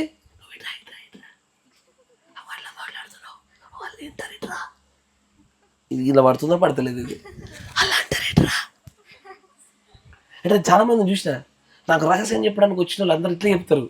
పక్కన వాళ్ళు వింటారని చెప్పి అది కాదయ్యా ఇదిగో ఇట్లా అన్నారు. ఇది రహస్యాలు. ఎంత గూఢం ఉంచుకుని నీకు నాకు గూఢమే, ఆయనకు కాదు. ఆ రాసే దూతకేం గూఢం అది, నీ అంతరంగాన్ని చదువుతా ఉండగా. Yes sir చదవమ్మా. గూఢమైన ప్రతి అంశము. ఒకటి వస్త్రధారణ అంశము, భర్తకు లోబడట అంశము, కుటుంబానికి ఏలుట అంశము, అంతేనా. బూతుల అంశము, గడ్డెస్సి తల్లి బూతుల అంశము. ఇంకా అంశాల రీతిగా రాస్తే బాగుంటుంది కదా. మనం కదా అంశాల రీతిగా వర్తమానం చెప్పుకున్నట్టుగా నిన్ను గురించి అంశాల రీతిగా ప్రార్థనకో గ్రంథము, బూతులకో గ్రంథం. నీకు అదే ఒకటే గ్రంథంలో భిన్నమైన లోపల చిన్న చిన్న గ్రంథాలు కదా. నీ సంఘానికి నువ్వు ఏది సంఘక్రమాన్ని పాటించడానికి ఒక గ్రంథం రాయాలా. ఇది పెద్ద గ్రంథం అయితే నాకు తెలిసింది. Yes sir. తర్వాత గూఢమైన ప్రతి అంశమును గూర్చి దేవుడు విమర్శ చేయనప్పుడు. ఎప్పుడు చేస్తాడయ్యా? At the day of judgment. ధవల సింహాసన తీర్పు దినం రోజుననే మన పైన ఆయన ఏం చేస్తాడు? తీర్పు తీర్చేది. అక్కడే మన గురించి విమర్శ చేస్తాడు, ప్రశ్న లెక్కడుతాడు. ఎందుకు ఇలా చేసితివి, ఎందుకు ఇలా కార్యం జరిగాను, ఎందుకు చేయలేకపోతివి, ఎందుకు ఇలా గునిగితివి సనిగితివి, ఎందుకు నా వాక్యం బట్టి నడుచుకోలేకపోతివి, నీ భక్తిని పక్కడిపోయిన ఆధారం చేసి పెడితివా అయ్యా. ఎందుకమ్మా సన్నిహితం అంటే అలా అట్లా చేశారు కాబట్టి. అంటే వాళ్ళు చక్కగా ఉంటే నువ్వు చక్కగా ఉంటావు, వాళ్ళు చక్కగా లేకపోతే నువ్వు చక్కగా ఉండవు. అంటే నీ భక్తి దేనిని ఆధారపడ్డది? వాళ్ళని ఆధారపడ్డది. వాళ్ళు బాగుంటేనే నువ్వు బాగుంటున్నావు, వాళ్ళు బాగాలేకపోతే నువ్వు బాగాలేవు. అంటే నువ్వు పరలోక రాజ్యం తీసుకెళ్ళి ఎవరు? వాళ్ళే కదా కదా. ఆ శివుడిగా మేము రక్షణ అందము, కానీ ఇక్కడ వదులుతాం. నీకు అర్థమవుతుంది అన్నమాట. అలాంటి పరిస్థితి జారిపోయింది అది. కానీ ప్రతి అంశమును గురించి విమర్శ చేయనప్పుడు కంటిన్యూమా ఆయన ప్రతిక్రియను అది మంచిదైనా సరే చెడ్డదైనా సరే తెచ్చును, తీర్పులోకి ఖచ్చితంగా పరిగణలోకి తీసుకొస్తాడు. నువ్వు మంచి చేసినా తీసుకొస్తాడు, చెడ్డ చేసినా తీసుకొస్తాడు. ప్రతి క్రియ లెక్కలోనికి పరిగణలోకి రావాల్సిందేనయ్యా. నేను ఒక మంచి పని చేసి 10 చెడ్డ పనులు చేసి సరిపోతుందా? కుదరదుగా. ప్రతి క్రియ విమర్శ చేసే దినం ఉంది. ఆ దినాన్ని నిన్ను లెక్క అడుగుతాడు. ఇప్పుడు ఏం చెప్తావు నాకు? ఎందుకమ్మా ప్రార్థనకు లేట్ వచ్చావంటే ఏం చెప్తావు తెలుసా? ఏం చెప్తారు? నీళ్ళు అయిపోయినాయి, వాచ్ పని చేయలేదు, స్నానం చేసి వచ్చాను, చూసుకోలేదు. ఇంకా అరే ఎందుకు లేట్ వస్తారు సాధారణంగా చర్చిలకు? పడుకొని లేచి వచ్చాను, గర్భేషు అనుభవజ్ఞరాలివి. అంటే ఈ కారణాలు ఏవైతున్నాయో మనుషుల దగ్గర చెల్లుబాటు అవుతాయి. కానీ ఆయన దాని కారణంగా అడగడు, విమర్శలాగా అడుగుతాడు. నువ్వు ఎందుకు రాలేకపోతుంది తప్పు కదా అంటాడు. నా మందిరానికి సరి అయినటువంటి రీతిలో క్రమాన్ని పాటించుట కంటే మేలైన ప్రాముఖ్యమైన పని అది. ప్రాముఖ్య ముఖ్యమైన పనా? నాకంటే జీవం కలిగిన నా యొక్క మార్గాల కంటే నీవు అత్యధికంగా ప్రాధాన్యత ఇచ్చిన ఇది నాకంటే గొప్పదా? ఎవరు లెక్కప చెప్పాలి అప్పుడు అంటాడు. విమర్శ చేయ దేవున మంచిదైనా చెడ్డదైనా ప్రతి దానికి లెక్కప చెప్పాల్సిందే. ఈ మాటలు ఈ వర్తమానం తర్వాత ఈ పక్కోడి గురించి మాట్లాడడానికి భయపడాలి. మన గురించి మనం మాట్లాడుకుంటే చాలా ప్రభు అనిపిస్తుంది. అనవసరంగా వాళ్ళ గురించి వీళ్ళ గురించి లేనిపోని మాటలు మాట్లాడి పనికి మన ఆలోచనలు సంభాషణలు పెట్టుకొని ఈ గ్రంథంలో అనవసరంగా చెత్త సమాచారం రాయించుకోవడం కన్నా మేలైనది రాయించుకోవడం మంచిది. మన గ్రంథాన్ని క్లీన్గా ఉంచుకోవడం మంచిది. ఎవడైనా వచ్చి నీ దగ్గర వాక్యవిరుద్ధంగా సంభాషణ మొదలు పెడితే అమ్మ వద్దు సిస్టర్, అయ్యా వద్దు, మన గ్రంథాలు చక్కగా నీట్గా ఉంచుకుందాం. నీ గ్రంథం అంటే ఎట్లయినా నీ ఇష్టం వచ్చినట్టు చేసుకో, కావాలంటే కోటిలో పుస్తకం లాగా చేసుకో, నాది మాత్రం పక్కన దాచిపెట్టుకుంటా అని చెప్పు. కోటిలో పుస్తకం తెలుసా? తెలీదు, అడ్డదిడ్డంగా బైండింగ్ చేసి ఉంటుంది అది, అట్ట చేసుకో, కానీ నా గ్రంథాన్ని కాపాడుకోవచ్చా అని చెప్పగలగాల. వింటున్నారా? అది మంచిదైనా చెడ్డదైనా దాన్ని క్రియారూపకంగా చేసిన తీర్పులోనికి తీసుకొస్తానని చెప్పాడు ఆయన. ప్రసంగి గ్రంథంలో మరొక మాట 11వ అధ్యాయం చూడండి. ప్రసంగి యవనస్తుల కొరకు మంచి చక్కటి మాట ఉంటుంది. 11వ అధ్యాయము 9వ వచనం. God bless you. చదువు. ఓ యవ్వనురాలా అమ్మా, యవ్వనాలు అంటే మీకు చెప్తా ఉన్నా. నీ యవ్వనమందు సంతోషపడుము, నీ యవ్వనమందు సంతోషపడు, నీ యవ్వన కాలమందు నీ హృదయం సంతోషంగా ఉండనియు. నీ కోరిక చొప్పునను. నీ కోరిక అంటే ఏంటది? మంచిదా చెడ్డదా కాదు, ఏ కోరిక వస్తే ఆ కోరికను బట్టి, కానీ నీ దృష్టి యొక్క ఇష్టం చొప్పునను, నీ కంటికి ఏది ఇష్టంగా కనబడతా చెయ్యి, ప్రవర్తించు. కానీ ఓ నా సహోదరి నా సహోదరుడా, ఇక్కడ చిన్న లాజిక్ ఉంది. కాకపోతే వీటన్నిటి బట్టి తీర్పులోకి మాత్రం ఇవన్నీ వస్తాయి, గుర్తుపెట్టుకో. ఇప్పుడు ఇష్టం వచ్చినట్టు ఆడుతున్నావా, ఇప్పుడు ఇష్టం వచ్చినట్టు దిగుతున్నావా, వాక్యం చెప్తుంటే వాడు నాలుగే దిగుతున్నాడు ప్రభుగాడు. నొక్కండి, నాలుకలు కొరకండి, ఇష్టం వచ్చిన ప్రవర్తన చేయండి, దిక్కులు చూడండి, లెక్కలోకి తీసుకుంటాడు. లెక్కలోకి తీసుకొని నేను కొడితే నన్ను చూసినా భయపడుతున్నారు, నన్ను చూసి మీరే భయపడితే ఆయన చూసి ఆకాశ భూమిలో భయపడుతున్నాయి అక్కడ. అంటే ఆయన ఎంత భీకరుడే ఉండాలి ఆ సమయంలో. నేను పట్టుకునే నార్మల్ పైప్కి మీకు భయం కలిగితే ఆయన ఉరుములు పడతాడరా, ఆయన అగ్ని పడతాడు. అగ్ని బలాలతో గుచ్చుతా ఉంటే ఇప్పుడు ఏడిస్తే నేను వదులుతున్నా, ఆయన వదులుతాడా? వదలలే. అంత భయంకరమైనటువంటి విమర్శ దినం అది. నీకు నచ్చినట్టుగా చేయి, మంచి అయినా చెడైనా, కానీ రాయబడుతుంది అది. Everything is under writing. ప్రతిదీ చోటు చేసుకుంటుంది. అలా చోటు చేసుకున్నప్పుడు తప్పించుకోగలిగే నరుడు లేడు కదా. ఎసారు ఆమెన్. ప్రతిదీ ఇంచున రాస్తాడయ్యా, ప్రతిదీ రాస్తాడు ఆయన. తర్వాత మరొక వచనం కూడా చూపిస్తాను. మత్తయి సువార్త 12వ అధ్యాయం 36వ వచనం.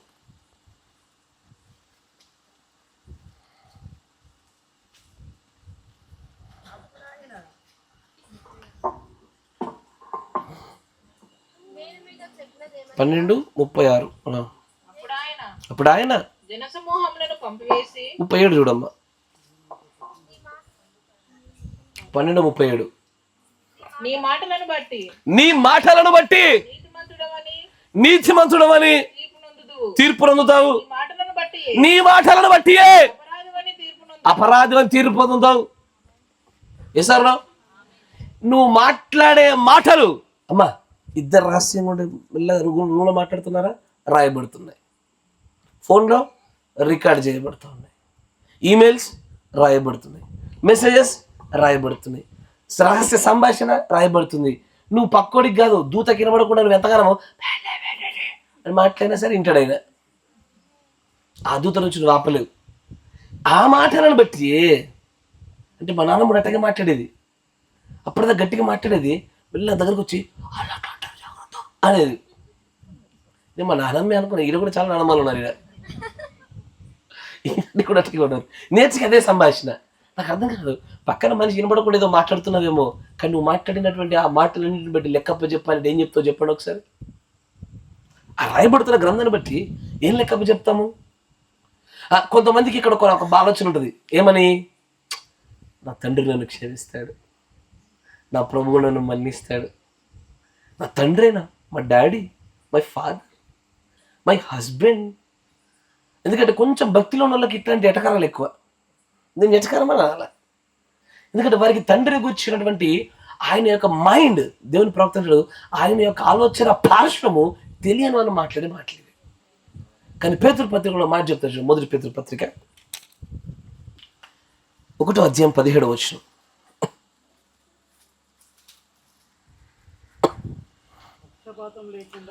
పక్షపాతము లేకుండా క్రియలను బట్టి ప్రతివానిని తీర్పు తీర్చువాడని తండ్రి అని కదా. చాలా అక్కడతో సరిపోతుంది. అంటే ఆయన పక్షపాతం చూపడు. అరే నా వాళ్ళు కాబట్టి తక్కువ చూసుకుంటా, వేరే వాళ్ళు కూడా ఇక్కడ చూసుకుంటా, అట్లా ఉండదు ఆయన. ఎవరైనా సరే పక్షపాతం లేకుండా ఒక వ్యక్తి వైపు నిలబడకుండా న్యాయం కోసం మాత్రమే నిలబడి నీవు చేసిన క్రియలు తీర్పులోకి తీసుకొస్తాడు.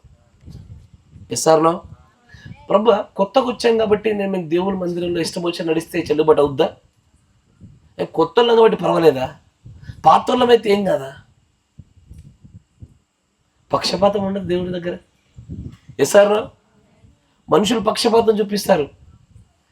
కరుణలో కొంత మట్టుకు పక్షపాతం కనబడుతున్నట్టు ఏర్పడుతుంది నీకు ప్రేమలో, కరుణలో. కానీ ఆ ధవల సింహాసనం యొక్క స్థితి అట్లా ఉండదు. నువ్వు అప్పుడు కళ్ళు గుడ్లు పడిపోయాయి, నీ రక్తము కారునంతగా నువ్వు ఏడ్చి ఆయన కాళ్ళు పట్టుకున్నా సరే ఆయన న్యాయ ప్రకారంగానే తీర్పు తీరుస్తాడు. కానీ కృపలో మాత్రం మన ఆలోచన ఉండదు. అక్కడ కృప ఉండదు. కృపా సింహాసనం దాటే ఆ సింహాసనానికి వెళ్తాడు. అక్కడ కృప ఆ సమయంలో పనిచేయదు, ప్రేమ పనిచేయదు. అక్కడ న్యాయము, తీర్పు, సరి అయినటువంటి త్రాసు మాత్రమే ఉంటుంది. అక్కడ అంత భయంకరమైన తీర్పు జరిగే సమయం అది. ఇప్పుడు అనిపిస్తుందేమో దేవుడు చూస్తాడులే, క్షమిస్తాడులే. నేను చాలామందిని విన్నాను, వాళ్ళు పాప నియమాన్ని గురించి విని వారు సహోదరుల దగ్గర ఒప్పుకోవాల్సిన పాపాలు ఒప్పుకోలే, వాళ్ళ భార్యల దగ్గర ఒప్పుకోవాల్సిన పాపాలు ఒప్పుకోలే, వాళ్ళ భర్తల దగ్గర ఒప్పుకోవాల్సిన పాపాలు ఒప్పుకోలే. దేవుని దగ్గర ప్రభువా ఈ పాపాలను ఒప్పుకోవడం మాకు కష్టం, కానీ నువ్వే క్షమించు ప్రభు అని బైపాస్ మార్గాలు వచ్చారు వీళ్ళు. దేవుడు ఏర్పాటు చేసే మార్గం కాకుండా కిటికీకుండా వచ్చే దొంగలు వీళ్ళంతా. వీళ్ళు అనుకుంటారు ఇట్టడితే క్షమిస్తాడని. దేవుడు నీ కోసం, నా కోసం, ప్రపంచంలో ఎవరి కోసం వాక్యాన్ని మార్చాడుగా. అంటే వాక్యమైన దేవుడు నిన్న నేడు నిరంతరం మార్పు చెందని వాడాయన. ఎవరి కోసం మార్పు చేయడు ఆయన? ఒక నియమాన్ని పెట్టాడు, ఆ నియమ ప్రకారం నడవాల్సింది ఎవరైనా. అలాగ జరగనిదే. ఎక్కడైతే ఒప్పుకోలు జరగాల అక్కడ ఒప్పుకోలు జరగాల. ప్రభు అబ్బో ఆ సహోదరు దగ్గరికి ఒప్పుకుంటే తలకే తింటుంది, ఆ బ్రదర్ దగ్గరికి ఒప్పుకుంటే చంపేస్తాడు, ఎందుకు ప్రభు నువ్వే క్షమించు. లేదు అట్లా క్షమించాడు. తెలుసుగా మృణంగా దగ్గరికి సహోదరు వచ్చినప్పుడు మన స్టోరీ ఎన్నిసార్లు వినలే. ఆమె అంటది ఎన్నో ఉపవాసాలు చేశా, ఎన్నోసార్లు ఏడ్చా, ఎన్నోసార్లు ఓడ్చి మరి ప్రార్థన చేశా, అయినా సరే అది ఇంకా నీ పైన వేలాడుతుంది సహోదరి, నన్ను దేవుడు క్షమించలేదు కాబట్టి నాకు కనబడింది అంటాడు ఆయన. ఎక్కడ ఒప్పుకోవాలది? కాదు. అంటే పాప నియమం ఉన్నదాన్ని జయించకుండా ఈ యొక్క బుక్ ఆఫ్ డీడ్స్ లో క్రియల చేత ఇది నమోదు చేయబడుతుంది పుస్తకంలో. నీ చెడ్డమైన వాటిని కప్పడానికి, తీసేయడానికి పాప నియమాన్ని జయించే నియమాలే కారణాలు. అది తప్ప ఇంకేది చేయలేవు. ప్రేమ అనేక పాపాలు కప్పుద్ది. పాప నియమం గుండా ప్రేమను చూపినప్పుడు ఎక్కడైతే వాక్య విరుద్ధంగా చేసిన కార్యాలు ఉన్నాయో ఆ క్రియలు కప్పబడతాయి, కొట్టివేయబడతా ఉంటాయి. ఈ బుక్ ఎడిటబుల్ అంటే దాని ఏమంటారు తెలుగులో? సవరించవచ్చు, మార్పు చేయొచ్చు, ఎన్నిసార్లు మార్పు చేయొచ్చు. నిన్ను గుర్చి రాసే చెడ్డ క్రియలు కూడా దేవుడు కొట్టివేస్తాడు. ఎప్పుడు? దానికి తగిన రీతిలో షరతులను నువ్వు లోబడి దానికి ముందు చేరినప్పుడు, షరతులకు లోబడి. కానీ అలాగే చేయలేదనుకో కుదరదు. దేవుడి ప్రవక్త కూడా ఈ బుక్ ఆఫ్ డీడ్స్ గురించి మాట్లాడతాను అంటాడు. చూడండి 59-0525.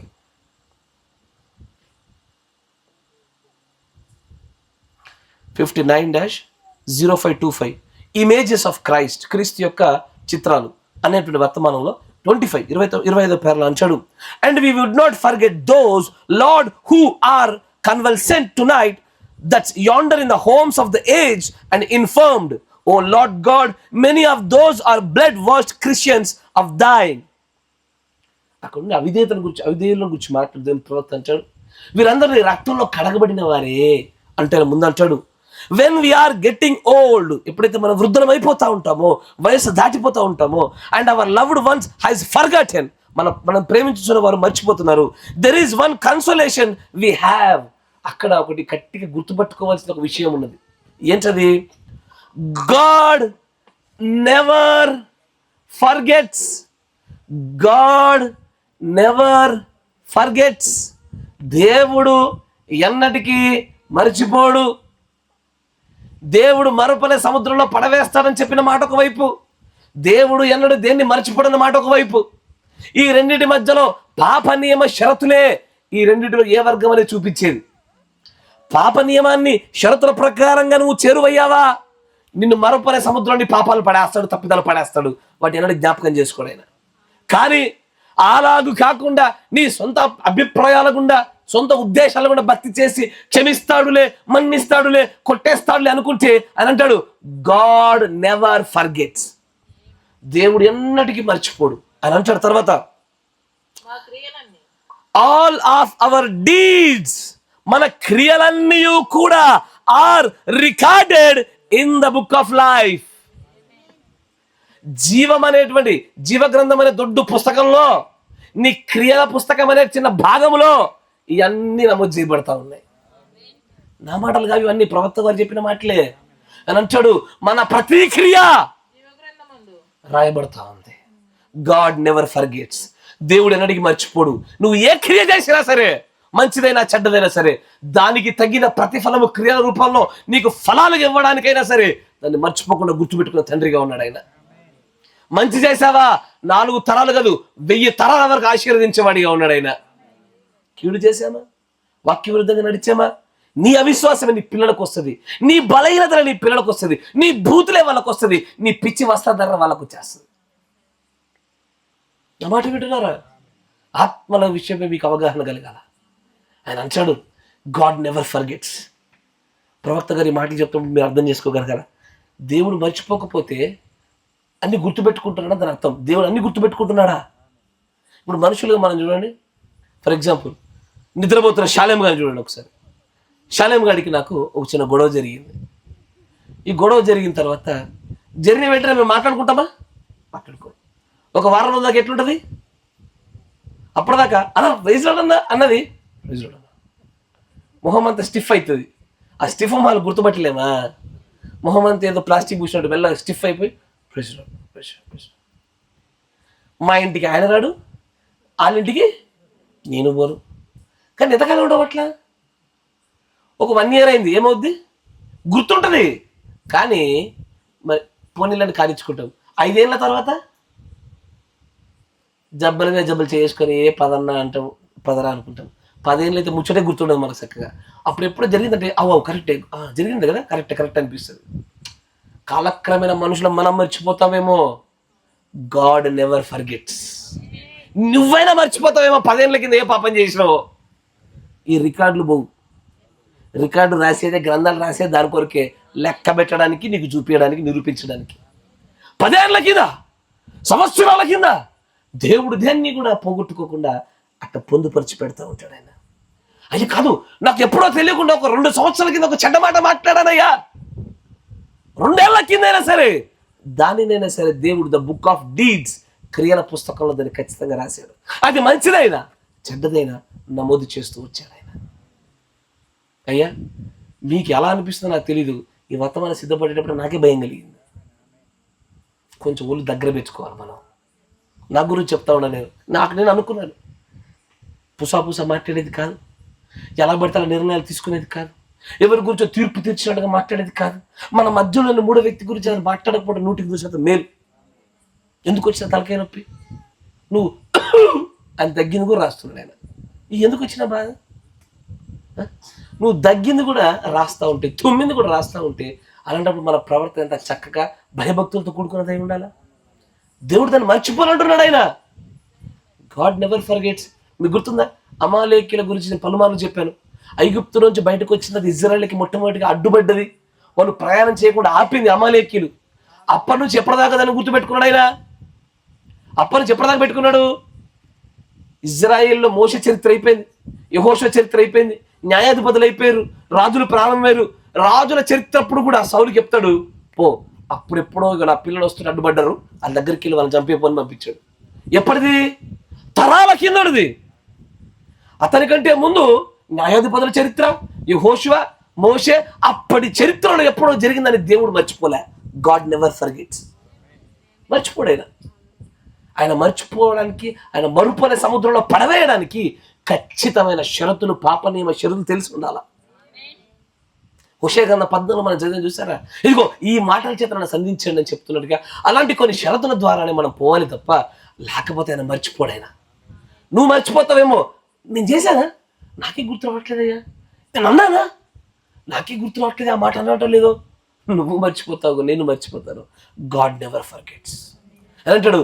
These things are recorded in the book of life. Book of life అని మన జీవం అనే పెద్ద పుస్తకంలో నీ క్రియలు అని రాయబడితే చిన్న దాని యొక్క పుస్తక భాగంలో అన్నీ రాయబడుతున్నాయి. ఏది పడితే అది మాట్లాడేదా? తొందరగా పాప నియమాన్ని మళ్ళీ విను. పాప నియమం ప్రకారంగా నీ చెడ్డమైన క్రియలు, చెడ్డమైన తలంపులు, చెడ్డమైన మాటల్ని ఆ పుస్తకం నుంచి కొట్టివేయించుకో. ఒకరోజు ఎత్తబాటు సమయంలోగా అవి నీ పుస్తకం నుంచి కొట్టివేయబడకపోతే మాత్రము ఖచ్చితంగా మూల్యం చెల్లించుకుంటావు. విమర్శ దినంలో అడ్డుపడతావు. అక్కడి నుంచి నువ్వు పనులు కొరుకుంటూ రొమ్ము కొట్టుకునే ఆ చీకటి స్థలంలోకి తోయబడతావు. కరెక్టేనా? అంగీకరిస్తున్నారా? మీకు అర్థమవుతుంది నేను చెప్పేది? ఇది మర్మయుక్తమైన విషయాలు నేను చెప్పట్లే, తెలుసుకోదగిన సమాచారాలు చెప్తా ఉన్నాను నేను ఈ రోజున. ఎందుకంటే ఇవన్నీ కూడా రాయబడుతున్నాయి. నువ్వు తెలుసా, నువ్వు వడ్డించేది చేస్తాడు, నువ్వు తినేది రాస్తాడు. అయ్యో అసలు 1, 2 కాదయ్యా, నీ ప్రతి ఆలోచన నీ దేహ సంబంధంగా, నీ ఆత్మ సంబంధంగా, నీ ప్రాణ సంబంధంగా జరిగే ప్రతిదీ రాస్తున్నాడు ఆయన. ప్రతిదీ పక్కనే ఉండి ఒకటి రాస్తే ఎట్లుంటుంది చెప్పు? ఒకటి ఇప్పుడు నీ పక్కనే తిరుగుతుంది, ఏమనిపిస్తుంది? అరే కనీసం ఇక్కడ వదిలేరా నన్ను అంటావా? మనిషిని అంటావేమో, ఆత్మను అనలేము. రాస్తున్నాడుగా. ఎస్ఆర్నో కరెక్టే కదా?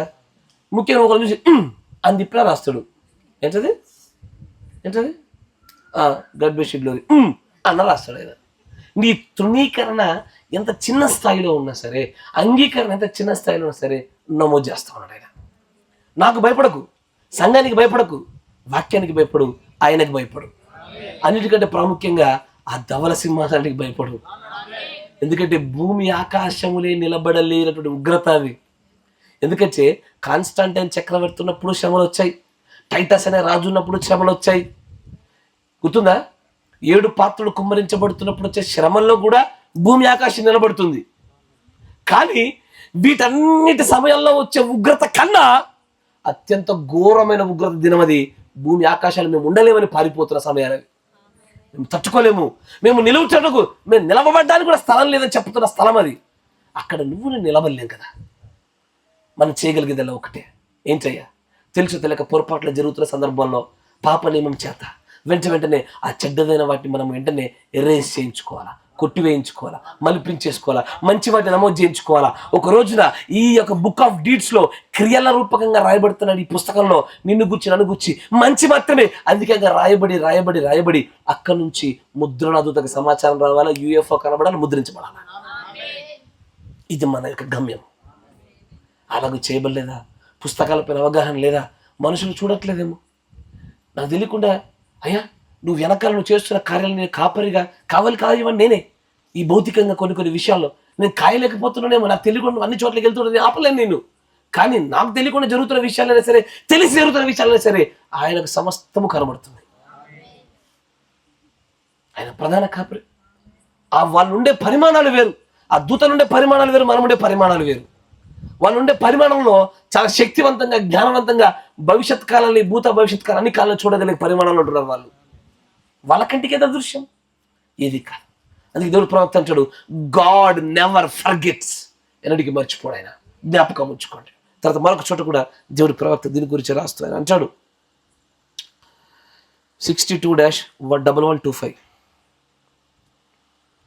62-1125 దానిలో 214 పేర అదృశ్య కలయిక, అంతేనా? తెలుగు ఏంటది? 65 అని చెప్పింది, క్షమించాలి, 62-1125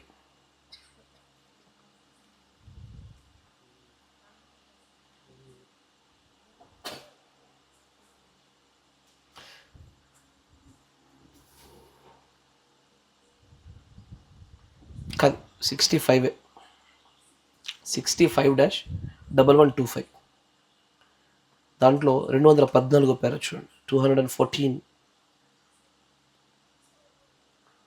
అని అంటాడు, your name of your first nature. మంచి వినాలా అయ్యా, మీరు వింటున్నారా? ఇక్కడ పదాలు గట్టి పట్టుకోండి. అని అంటాడు ఏమని? నీ యొక్క పేరు యొక్క మొదటి గుణలక్షణము వాజ్ బార్న్. నీ పేరు యొక్క గుణలక్షణము, డైరెక్ట్ నీ గుణలక్షణం అనొచ్చుగా, నిన్ను అనొచ్చుగా. ఎందుకు నీ పేరని మొదలు పెడుతున్నాడు అక్కడ? అయ్యా, పేరని ఎందుకు పెడుతున్నాడు అక్కడ? ఇదివరకు చెప్పాను కదా, నామం అనే వర్తమానంలో నీ నామాన్ని బట్టి నీకు గుణలక్షణాలు ఆపాదించబడతాయి. నీకుండే పేరును బట్టి నీలో జరిగే దేవుడి ప్రణాళిక, నీ గుణము, నీ లక్షణము, నీ పట్ల జరిగించబడే చిత్తం ఆధారపడి ఉంటుంది. కరెక్టేనా? ఎత్తైన తండ్రి ఎవరు? అబ్రాహాము. కరెక్టేనా? అబ్రహాము విశ్వాసులకు తండ్రి. మార్చబడింది అక్కడ. యాకోబు మోసగాడు, ఇజ్రాయేల్ దేవుడి ప్రజలు. ఎసారు పేరును బట్టి గుణలక్షణాలు వచ్చి ఏర్పడతాయి. ఇంత చెప్పిన తర్వాత కూడా, ఇప్పటికే 1000 సార్లు చెప్పిన తర్వాత కూడా ఈ ముద్దు పేర్లు పోవు. ఏంటవి? జన్ని, స్వీతి, ఇంకా అర్థం కాలే. కోతి. కోతి కౌనే? కోటి ఎవరు?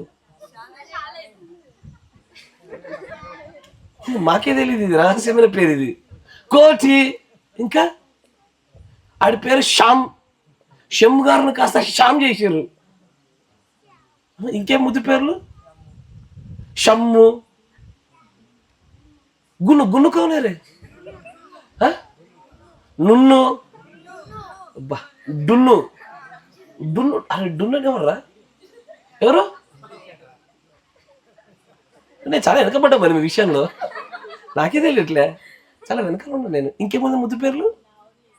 లవ్లీ, ఇంకా జిన్ వచ్చేసింది, జెస్సీ. ఇక జాలిగా దయచేసి ఈ ముద్దు పేర్లు వద్దయ్యా. దేవుడు తన పరిశుద్ధాత్మ నడిపింపు చేత ఒక నామాన్ని తన నామంలో ప్రతిష్ఠించాడు. ఎలా అంటే, ప్రభు అయిన యేసుక్రీస్తు నామంలో ఈ బాలుడు లేదా ఈ బాలిక ఈ నామంతో పిలువబడును గాక అన్నప్పుడు పరిశుద్ధుల ఆమెన్లో దేవుడి చిత్తం నెరవేర్పు జరిగింది అక్కడ. దాని గుండా ఒక ప్రత్యేకమైన గుణలక్షణాలు ఉత్పత్తి అవుతాయి. ఎప్పుడు? షరతులలో మనము దేవుని నియమాలకు లోబడి పెంచినప్పుడు ఆ గుణలక్షణాలు వస్తాయి కూడా. నా మాట వింటున్నారా? ఖచ్చితంగా చోటు చేసుకోండి. ఇది ప్రవక్తగా చెప్పిన మాట. కానీ మనం ఏం చేస్తున్నామంటే, మన ముద్దుకి వాళ్ళ జీవితాలు నాశనం చేస్తున్నాం. నామం అనే వర్తమానం మనకు దేవుని యొక్క ప్రవక్త ఒక మాట చెప్పి గుర్తుందా? పరలోక రాజ్య ప్రవేశంలో నామం యొక్క పాత్ర ఉందని చెప్పాడా లేదా? లేదా? అయినా సరే మేము జన్యనే పిలుతాం, మాకు డున్నునే పిలుస్తాం, షమ్మనే పిలుస్తాం. లిల్లి పుట్ట. నేను బాగా వెనకాల ఉన్నా మరి. ఇవన్నీ మన సంగమేనా? అయ్యో, అంటే పాస్టర్ని కూడా దాచిపెట్టినారేమో ఇవన్నీ. ఏమంటాడని ఇవేదో బయట కక్కి పక్కన బయటకు వచ్చినాయి. నీ పేరు స్వీటీ కాదు, ఎవాంజలి అంతే. పలకొచ్చిన పలకరైపోయిన అదే పేరు నీది. పలకరాకపోతే ఈ ఏదో అంటాం మేము ఇక. కానీ నీ పేరు అదే. ముద్దు పేర్లు పెట్టుకో. దేవుని ప్రవర్తించాడు, the name of your first nature.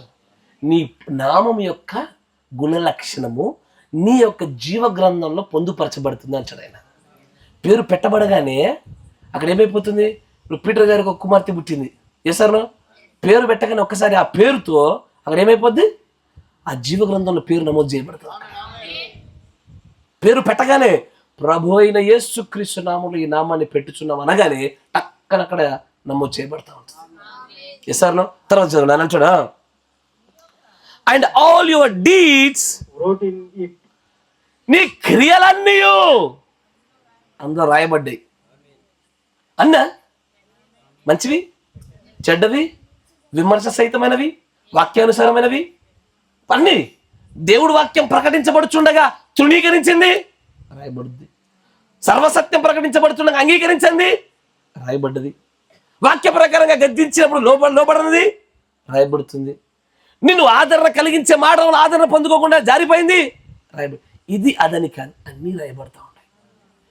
Every deed is writing in it, దానిలో రాయబడుతూనే ఉంది. ఇప్పుడు నేను చెప్తున్నానా, వెనకాల ఒక రాస్తాడు ఏమని, వీడు ఇన్ని చెప్తుండు, వీడు చేస్తున్న చెడు చూద్దాం నాడు రాసుకుంటున్నాడు వెనకాల నాకంటే నియమించబడిన దూత. నవ్వారా? మీకు కూడా చెప్తా, మీరు ఇన్ని వింటుర్రు, వీళ్ళు చేస్తారా చేయరని చెప్పి మీకు కూడా రాస్తుండే అక్కడ. అంటే నాకేనా, మీకు లేరా? అందరికీ సమానమైన న్యాయమే. పక్షపాతాలు ఉండవు ఇక్కడ. కాపరి విశ్వాసాన్ని ఏమి ఉండదు. కొత్తగా వచ్చాడు, పాతగా వచ్చాడు, ఈ నిన్నగాక మొన్న వచ్చాడు, ఇవన్నీ పనిచేయవు. రాతే సార్ రాయడం అందరికీ రాయడమే. తర్వాత చూడండి అంటాడు, ఎవ్రీథింగ్, ప్రతిదీ కూడా నువ్వు చేసింది నీ నామమునకు, నీ పెట్టబడిన పేరు మూలంగా నీకు కలిగిన ఆ గుణ లక్షణములలో నువ్వు చేసిన ఏ క్రియనైనా సరే దేవుడు రాస్తున్నాడు, దాంట్లో నమోదు చేస్తా ఉన్నాడు ఆయన. అవునా? మధ్యలో మర్చిపోయారు టోనీ, అది ముద్దు పేరే. Yes sir. బిల్లి, అదన్నా కొంచెం పర్లేదు, సగం పేరు అది, బిల్లి పాల్ కొంచెం పర్లే. మొత్తం పేరు పెట్టి పిల్లగా సగం పేరు పెట్టి పిలిచారు. బ్లెస్సేగా ఇది. ఇంకోరు బ్లెస్ ఎవరు? నీ పేరు బ్లెస్సే, ఏమేమా కదా పెట్టుకొని 100 పెట్టుకుంటున్నారు మీరు. మీకు తెలియడంలే, పెట్టబడుతున్న పేరును బట్టి కొన్ని గుణలక్షణాలు ఉత్పత్తి అవుతాయి ఖచ్చితంగా, డెఫినెట్లీ. అయితే అంటాడు, ఆ గుణలక్షణం కింద మీరు చేసిన ప్రతి క్రియలో ఆ ప్రతి కార్యం ఈ గ్రంథంలో చోటు చేయబడుతుంది. Every deed. తర్వాత చూడండి అంటాడు, బుక్ ఆఫ్ లైఫ్, జీవగ్రంథం. నేను మళ్ళీ ప్రత్యేక జీవగ్రంథం గురించి మళ్ళీ చెప్పాలి. ఇదంతా మనం అచ్చంగా క్రియల గురించే మాట్లాడుతున్నాము. జీవగ్రంథంలో క్రియలకు సంబంధించిన ఆ యొక్క పుస్తక భాగానే మాట్లాడుతున్నాం. ఇవన్నీ నమోదు చేయబడతా ఉన్నాయి. తర్వాత అంటాడు, యు నోటీస్, నువ్వు గమనించావా, in Daniel when he come to the ancient of days, ఆయన ఎప్పుడైతే ఆ పాతకాల దినాలకు వచ్చాడో, whose hair was as white as wool, ఎవరి యొక్క వెంట్రుకలైతే తెల్లని ఉన్నిని పోలినవిగా ఉన్నవో, 10,000 times 10,000 came with him, ఇది 10,000 మందికి ఆయనతో పాటు దిగి వచ్చాను to minister him. ఎక్కడ మాట్లాడుతున్నాడు? దానియేలు గ్రంథం 7వ అధ్యాయం 10వ వచనం తీయండి, వేగవంతంగా తీయండి. దాని గురించి ప్రవక్త గారు మాట్లాడుతున్నారు. దానియేలు గ్రంథం 7వ అధ్యాయం 10వ వచనం.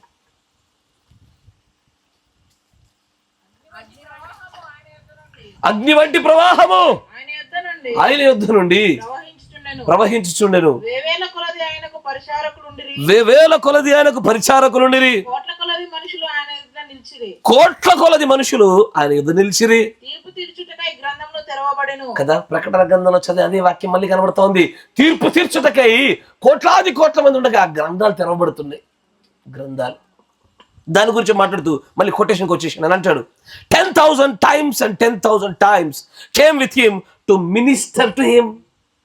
కోట్ల మంది ప్రజలు ఆయనకు పరిచర్య చేయడానికి అక్కడికి వచ్చి ఉండగా, మరియు వధువు పుస్తకములు, గ్రంథములు విప్పబడెను. అక్కడ మరొక గ్రంథము కూడా తెరవబడెను. అది ఏదో కాదు, బుక్ ఆఫ్ జీవ గ్రంథము. చూడండి, అక్కడ పరిశుద్ధులు అప్పటికే ఉన్నారు. The church, the bride. ఎందుకని అంటే వధువుకి గ్రంథాలు పనిచేయవా? వధువు యొక్క నీ సమాచారాలు ఇక్కడ నమోదు కావా? నమోదు చేయబడతాయి. కానీ ఈ పుస్తకాల యొక్క సమీకరణలో వధువు నియమాలు వేరు, ప్రపంచంలో ఉన్న మిగతా వారి నియమాలు వేరు. కానీ పుస్తకాలు అందరికి ఒకటే, కానీ నియమాలు వేరు, పరిశీలన సమయాలు వేరు. అందుకని అక్కడ పరిశుద్ధులు ఉన్నారు, వధువు ఉన్నది. Another book was opened which was book of life. జీవగ్రంథం అనే గ్రంథం కనబడుతూ ఉంది. ప్రతిదీ రాయబడతా ఉంది. ఇది అదని చెప్పడానికి వీల్లేకుండా సమస్తము చోటు చేసుకుంటా ఉంది. మాట వింటున్నారా? నువ్వు చర్చిలో కూర్చొని ఎన్నిసార్లు పండుకుంటూ కూడా రాస్తాడు, లెక్క చూపిస్తాడు ఆయన, సమయాలు చూపిస్తాడు. ఇగో 7:30 మొదలుకొని ప్రార్థన ఇంకో 2 నిమిషాలు ముగుస్తున్న వరకు కూడా నువ్వు పండుకున్నావు. బోనస్గా మధ్యలో గుర్రు కూడా వచ్చింది నీకు. మాట వింటున్నావా? ప్రతి సమాచారం రాసి చూపిస్తాడు ఆయన నీకు. అయ్యా, మనుషులు రాసే డీటెయిల్స్ కన్నా దేవదూతల డీటెయిల్స్ చాలా బలంగా ఉంటాయి. కరెక్టేనా? మరి డీటెయిల్స్ ఎలా అంటే పక్కా రాయబడతా ఉంటాయి అట్లాగా. ఎసారు దేవదూతల చేత రాయబడిన కొన్ని రచనలు ఉన్నాయి, తెలుసా మీకు? తెలుసా? బైబిల్లో మినీ టికలు రాశారు, దేవుడి హస్తం గుండా దూతలే రాసేది. ఎసారునో ఈ కాలగడి వర్తమానికుడు 7 సాయంకాల వర్తమానం చెప్తుంటే ఎలకాల గోడ పైన ఆ యొక్క చిత్రపటాన్ని గీసి రాసింది ఎవరు? దేవుడి యొక్క హస్తమే, దూతలే. అవి చక్కగా రాస్తాయి, సరైన సమాచారాన్ని పొందుపరుస్తాయి, దేన్ని పోగొట్టవు అవి. ఆమేన్. మరొక కొటేషన్ కూడా చూపిస్తాను చూడండి. 65-1126.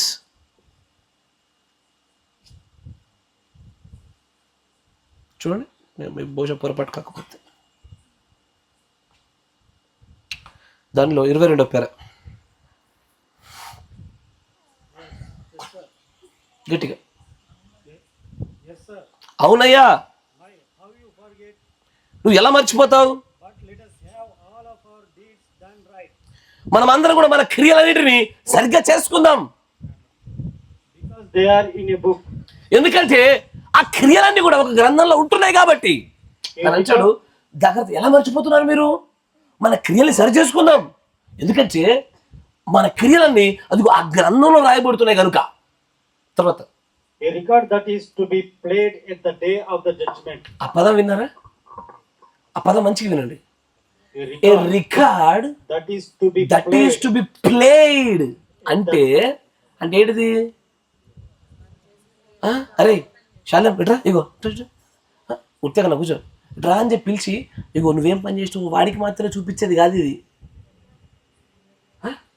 ఇగో ఎవరు లేనప్పుడు నువ్వేం చేసిన చూసు అని చెప్పాడట. ఆయన అంటాడు, that is a record to be played, ప్రదర్శించబడేది. ఆ రోజున నేను నా భాగస్వామికి తెలియకుండా, నా సంఘానికి తెలియకుండా, నా పిల్లలకు తెలియకుండా, నా తల్లిదండ్రులకు తెలియకుండా, నా కాపరికి తెలియకుండా, సమాజానికి తెలియకుండా, దేవుడికి తెలియకుండా చేస్తున్నాను అనుకొని భ్రమపరచబడిన నేను చేసిన క్రియలు, మాటలు, తలంపులు అన్నీ కూడా సంభాషణతో సహా, ఆలోచనతో సహా ప్రదర్శించబడతాయి. ఇట్లా ఈరోజు నీతిమంతులని మొహం పెట్టుకుని తిరుగుతున్నాం, మనం ఆ రోజు ఏం పెడతాం? తుచ్చు ఇట్లయితే నాకు తెలియదు, నేను చూసుకోలే అంటే కుదరదు. ఆ రోజున ప్రవక్త అంటాడు, a record that has to be played. అందరి ముందు ఇట్లా ప్లే చేయబడుతుంది. ఒక టీవీలో కదా, ఒక పెద్ద టీవీలో 4th డైమెన్షన్ ప్లే చేసి చూపించినట్టుగా, ఏదో మన పోలీసులు క్రైమ్ చేస్తే సాక్ష్యాధారాలు CCTVలో చూపించినట్టుగా, వెనకకి వెళ్ళి నువ్వు చేసిన తప్పిదాలకు టింగ్ డింగ్ టింగ్ డింగ్ టింగ్ డింగ్ బ్యాక్గ్రౌండ్ మ్యూజిక్ అయ్యా. కానీ అప్పుడు మీ ఆయన, మీ కాపరి, మీ సంగతి నేమనదు. ఆ నరకం చూసుకుంటుంది నీ పని. ఆ రోజున ఏ మనుషుడు నీకు శిక్ష విధించడు. ఇదివరకే శిక్షించబడినటువంటి, శపించబడిన స్థలంలోకి పంపబడుతున్నాను. జాగ్రత్త. ఒక పని చేసేటప్పుడు, ఒక మాట అనేటప్పుడు, ఒకరిని గురించి మాట్లాడేటప్పుడు, ఒక తలంపు కలిగేటప్పుడు, ఒక చూపు కలిగేటప్పుడు, వినబడుతున్న వాక్యం పట్ల మన ప్రవర్తన చూసేప్పుడు అన్ని వేళ 1-2 మార్లు కదా, 100 మార్లు జాగ్రత్త పడదాం. ప్రవక్త అంటారు, let us make that book hour deeds right. మన క్రియలు మనం సరి చేసుకుందాము. ఎందుకంటే ప్రతిదీ నమోదు చేయబడుతున్న విషయం మర్చిపోకండి. అది మంచిదైనా చెడ్డదైనా నమోదు చేయబడుతుంది. నువ్వు చక్కగా దీనత్వం కలిగి పరిచారంలో ముందుంటున్నావా, అది నమోదు చేయబడుతుంది. గర్వం వచ్చి తిరుగుతూ ఉన్నావా, అది నమోదు చేయబడుతుంది. సహవాసంలో ఉన్నామా, నమోదు చేయబడుతుంది. ఒంటిగా తిరుగుతూ ఉన్నామా, అది నమోదు చేయబడుతుంది. ఇది అదని కాదయ్యా, ప్రతిదీ నమోదు చేయబడుతుంది. విమర్శ రూపంలో లెక్క అడుగుతాడు అక్కడ. మంచిని గురించి లెక్కక్కర్లే. మంచిని గురించి ఆయన అడిగే ఒకే ఒక ప్రశ్న, ఇంకా బాగా చేయగలిగే చూడు ఎందుకు చేయలేకపోయి అడుగుతాడు తప్ప దాని గురించి ఎక్కువ అడగడిక. చెడుని గురించి మాత్రం అడుగుతాడు, ఎలా చేశావు, ఎందుకు చేయగలిగావు, నేను క్షమించానుగా, నీకు నా సూచనలు ఇచ్చానుగా, నా పిలుపునిచ్చానుగా, నీకు సంఘాన్ని ఇచ్చానుగా, వర్తమానం లేదని నడిస్తే వర్తమానం ఇచ్చానుగా, నీకు చక్కటి ఆత్మీయమైనటువంటి ఒక ఐక్యతను ఇచ్చానుగా, ఇన్ని అనుగ్రహించిన తర్వాత నాకు ఫలాలు ఇవ్వలేదే అని అడుగుతాడు. వ్యవసాయకుడికి ఆ హక్కు ఉన్నది. పని చేసే మనకు ఆ వ్యవసాయకుడి మన లోక లెక్కప్పచెప్పవలసిన మనమై ఉన్నాం. ప్రతి దాని గురించి లెక్కప్పచెప్పాలి ఆ రోజున. అయ్యా, మరొక కొటేషన్ చూపిస్తాను మీకు. ఇంకొంచెం ముందుకు రండి, ఆ చదవబడి దాన్ని కొంచెం ముందుకు రండి. ఇప్పుడు మనం అందరం కూడా ఒక పెద్ద కుటుంబం లాంటి వారము.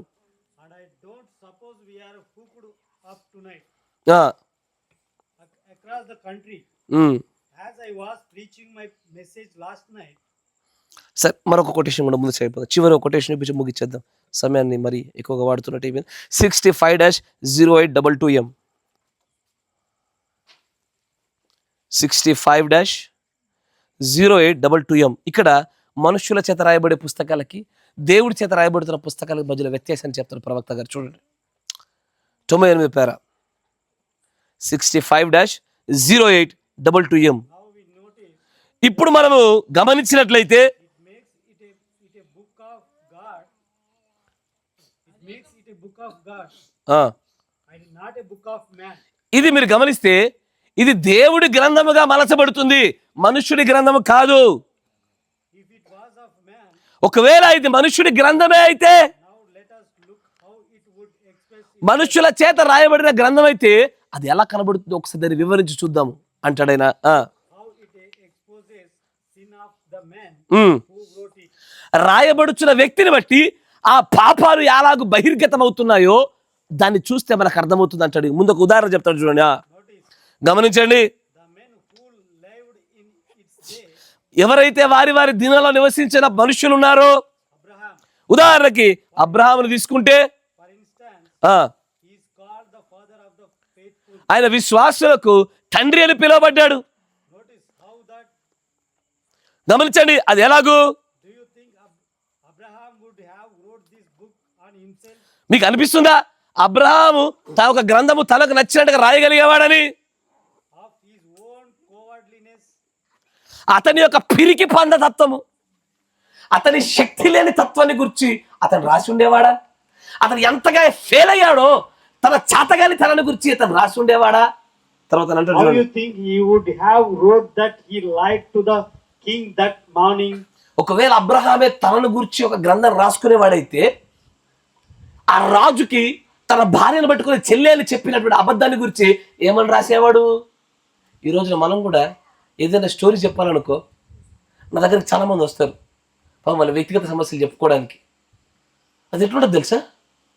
జరిగిన సందర్భాన్ని 2 ముక్కలు చేసి వీరికి అనుగుణమైన కోణం కూడా ఒక స్టోరీ వస్తుంది. ఇట్లా ఇది మాత్రమే వింటే అమ్మ ఈ బ్రదరే కరెక్ట్ అనిపిస్తుంది. ఇటుపక్క జరిగింది విన్నామనుకో, ఈ రెండింటి కలిపితే అసలు స్టోరీ ఏర్పడుతుంది. ప్రవక్త అంటాడు, అబ్రహాంతో గ్రంథం రాయిస్తే అతడు ఏ అబద్ధమైతే అక్కడ రాజుతో ఆడాడో ఈ విషయాన్ని ఆ గ్రంథంలో రాయడు, పొందుపరచడు. పక్షపాతంగా రాస్తాడా? పక్షపాతం లేకుండా రాయడు. పార్షియాలిటీ ఉంటుంది అక్కడ. ఇదే మనుష్యుల చేత రాయబడే గ్రంథాలకి దేవుడి యొక్క గ్రంథాలకు ఉన్న వ్యత్యాసం. ఇక్కడ ఇతడి కోణాన్ని మాత్రమే చెప్పుకుంటారు, వీరు ఏ తప్పిదాలు చేశారు దాన్ని రాయరు అంటాడు అక్కడ. తర్వాత చూడ, And said that was his sister.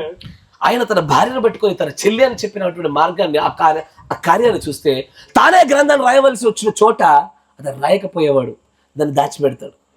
మీకు రాజుల గ్రంథాలు తెలుసు కదా, రాజుల గ్రంథాలు రాయబడతాయి.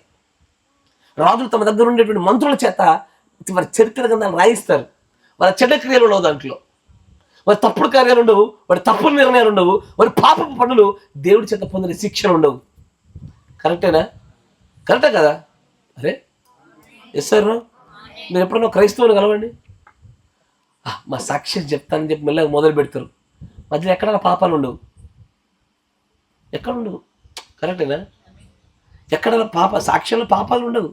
ముఖ్యంగా బాప్తిజం తర్వాత ఇట్లా మళ్ళీ పాపం చేసి అని చెప్పరు. వాళ్ళు బాప్తిజానికంటే ముందు ఎట్లా పిలువబడ్డామో గదే స్టోరీ చెప్పుకొని అరిగిపోయిన టేప్ రికార్డ్ అది. ఈ మధ్యకాలం వల్ల దేవుడి దగ్గర నుంచి కొత్త కృపేం దొరకదుగా, అప్పటికప్పుడు చెప్పుకొని బతుకుతారు. దేవుని ప్రవక్త అంటాడు, మనము ఇప్పటికి సజీవుడైన దేవుని ప్రకటిస్తున్నాము, 2000 ఏళ్ల కింద సజీవుని కాదంటాడు ఆయన. అదే టేప్ రికార్డ్ మాదిరి చెప్తా ఉంటారు.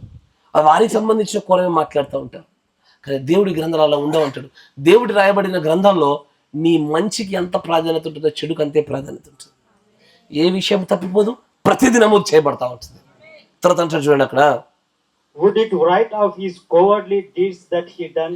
పిరికితనంతో చేసిన తన క్రియల గురించి అతడు రాసేవాడా?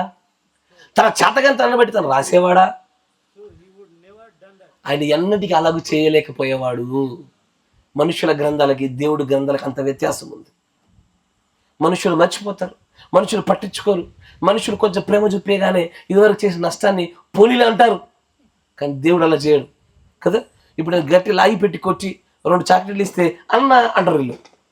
దేవుడు అలా ఉండడు. గాడ్ ఈజ్ వెరీ సెన్సిటివ్ అంటాడు ప్రవక్త. దేవుడు అంత మృదువైన వాడు, అంత సుకుమారమైన వాడు, ఏ విషయాన్ని మర్చిపోడు. God never forgets anything. కానీ రాయబడుతున్న గ్రంథ విషయాలపైన మనం స్పృహ కలిగి ఉండాలి. ఎన్ని గ్రంథాలు చూసామయ్యా? 2 8 గ్రంథాలు ఉన్నాయి. మిగిలిన విషయాలు దేవుడు అనుగ్రహిస్తుంది. ముందుకు అయిపోదాం.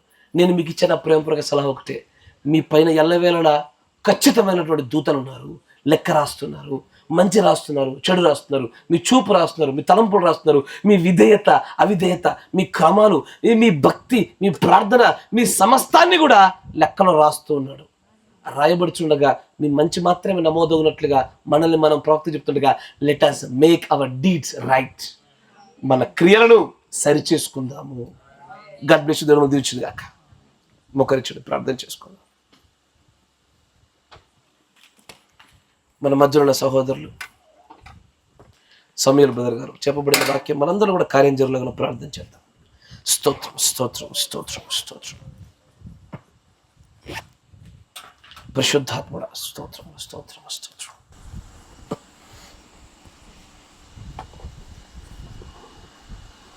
పరిశుద్ధుడా, ప్రియ పరలోకపు తండ్రి, యేసు ప్రభువానికి వందనములు. నీ కృప, నీ బహుళతను బట్టి, నీ ప్రేమ, నీ వాత్సల్యతను బట్టి ప్రభు మమ్మలను మేము ప్రభు మరొకసారి నీ వాక్యమందు అయ్యతను నన్ను చూసుకున్న విధానం బట్టి నీకు స్తోత్రాలు ప్రభు. ఆమేన్. నీ దాసుని నిలబెట్టుకుని ప్రభు మీరు మాతో మాట్లాడిన స్థితిని బట్టి నీకు వందనాలు తండ్రి. ఎదుగు రాజు తండ్రి, మనుషుడు సరి చేసుకోవాల్సింది ప్రభు. ప్రాణమున్నంత ఉన్నప్పుడే ప్రభుత్వం సరి చేసుకోవాల్సిన వాళ్ళము. అయా భూమిలో ప్రభుత్వం దాచిపెట్టిన తర్వాత అయ్యా ఒక గడియ నాకు అనుగ్రహించు, నా పాపములకు ప్రాచ్యతాపడతానన్నప్పుడు ప్రభు అప్పుడు ఏం చేయలేనటువంటి స్థితిలో ఉంటాం తండ్రి. ఇదిగో మేము ఇప్పుడు ప్రాణంతో ఉన్నప్పుడు మేము బ్రతుకున్నంత కాలంలోని ప్రభు మమ్మల్ని మేము సరి చేసుకుని భాగ్యం మాకు అనుగ్రహించండి ప్రభు. ఇదిగో రాజు తండ్రి, ప్రార్థనను భక్తులు ప్రభు అనేక సార్లు మా జీవితంలో ప్రభు అనేక సార్లు ప్రభు పడిపోయినటువంటి వాళ్ళని ప్రభు ఇదిగో మా అంతరంగంలో ప్రభుత్వం మా మనసు చెప్పినప్పటికీ కూడా చేయలేనటువంటి వాళ్ళని క్షమించండి, క్షమించండి ప్రభు.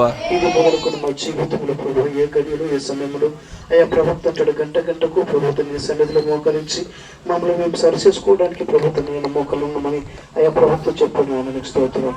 మా జీవితంలో కూడా ప్రభుత్వం మా అయ్యా తండ్రిని గంటకు మా జీవితంలో ప్రభుత్వం పరీక్షించుకోవడానికి మాకు సహాయం చేయండి.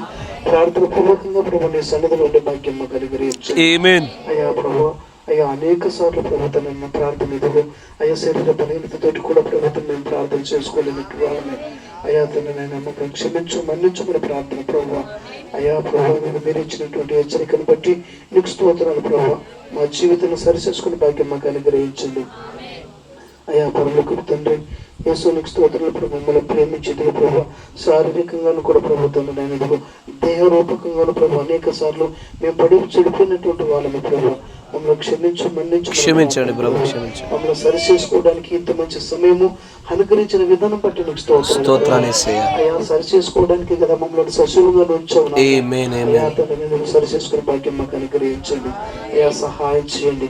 ఇదిగో రచితనైనా పాప నియమంలో ప్రభు ఇది ఒక స్నేహితునైనా అయ్యతనైనా అయ్యా ఒక బంధువునైనా ఎవరినైనా ప్రభుత్వం తప్పుగా ప్రవర్తించినప్పుడు ప్రభు తప్పుగా ఊహించుకున్నప్పుడు తప్పుగా అనుకున్నప్పుడు ప్రభు క్షమాపణ అడుగుమని సెలవుచ్చిన దేవుడు అయ్యా అడగలేక అనేక సార్లు ప్రభు మేము దూషించుకున్నటువంటి వాళ్ళని ప్రభు మాలో ఉన్న అవిధేయతను బట్టి మమ్మల్ని క్షమించు మమ్మల్ని మన్నించమని ప్రార్థన ప్రభు.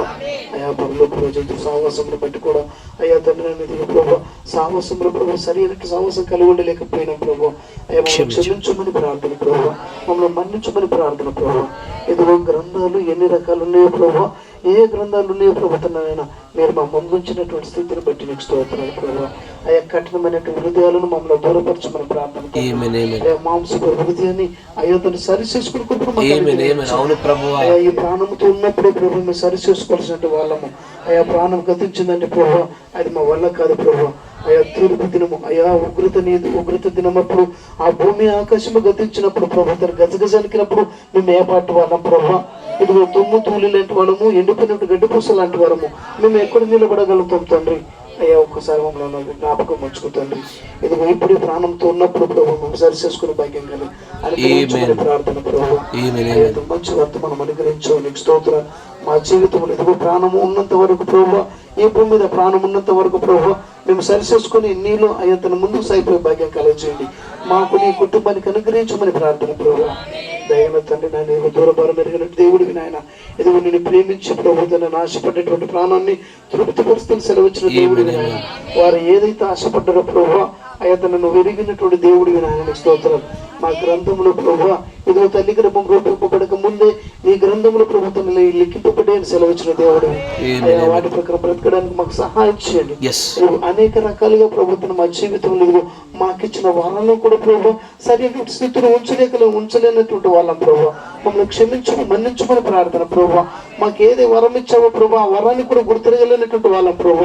అయ్యా క్షమించు, మన్నించమని ప్రార్థన తండ్రి. అయ్యా తండ్రి ఎందుకో తగ్గించుకునే స్వభావం మాకు అనుగ్రహించండి ప్రభు. ఇదిగో నువ్వు ఎలాగూ జీవించావో ప్రభు ఈ లోకంలో అలాగూ జీవించే భాగ్యం మాకు అనుగ్రహించమని ప్రార్థన తండ్రి. ఓ దయగల రాజ తండ్రి, ఇదిగో ప్రభు మా జీవితంలో అహంకారము ప్రభు, అవిధేయత, అయ్యా తండ్రి కక్ష, ఈర్ష్య, పగ వీటన్ని ప్రభుత్వం మేము కలిగి ఉన్నటువంటి వాళ్ళమే తండ్రి. అయ్యా మమ్మల్ని క్షమించు, మన్నించమని ప్రార్థన ప్రభు. మీరు మమ్మల్ని రూపాంతరం పరుస్తున్నటువంటి స్థితిని బట్టి నీకు స్తోత్రాలు ప్రభు. మమ్మల్ని ప్రేమించి ఇదిగో ప్రభు తండ్రి దాసులు ఎత్తి పట్టుకొని ఇదిగో మా జీవితంలో మరొకసారి ప్రభు సరి చేసుకోవడానికి హెచ్చరిక ఇచ్చినటువంటి స్థితిని బట్టి నీకు స్తోత్రాలు. అయ్యా మీ దాసులు బరువుపరుచుకున్న విధానం బట్టి నీకు వందనాలు తండ్రి. అయ్యా పరలోక తండ్రి ముందున్న సమయాన్ని కూడా మీ స్వాధీనం ఉంచుకుని అయ్యా పరలోక ప్రజానికి స్తోత్రాలు తండ్రి. ఇక్కడ ఉన్నటువంటి వాళ్ళం ప్రభు, ఈ సంఘాన్ని ప్రభు ఏ పరిస్థితుల్లోనూ ప్రభుత్వం తగ్గిపోకుండా గుడికి ఎడమకు అయ్యా తృప్తిలో కూడా సహాయం చేయండి. అయ్యా రేపటి దినమున ప్రభుత్వం నిత్యత్వముల ప్రభుత్వం అందరూ కలుసుకుని పైకి మాకు ఎవరు తప్పకుండా మాకు సహాయం చేయండి తండ్రి. తెలిసి తెలియక చేసినటువంటి పాప దోషాలను క్షమించు. అయ్యా దయగల రాజానికి స్తోత్రాలు తండ్రి. ఎవరు ప్రభుత్వం చిన్నవారని పెద్దవారని వృద్ధులని అయ్యతను ఎవరు ప్రభు తప్పిపోకుండా మాకు సహాయం చేయండి. అయ్యా రేపటి నిత్యత్వంలో ప్రభు కలుసుకున్న పర్యంత మటుకు మీ కాపుదల, మీ ప్రసన్నత, మీ సన్నిధిని మాలో ఉంచి మా తరగతి మేము పొందుకోమని ప్రభు యేసుక్రీస్తు నామములో ప్రార్థన చేయుచున్నాము. ఆమేన్.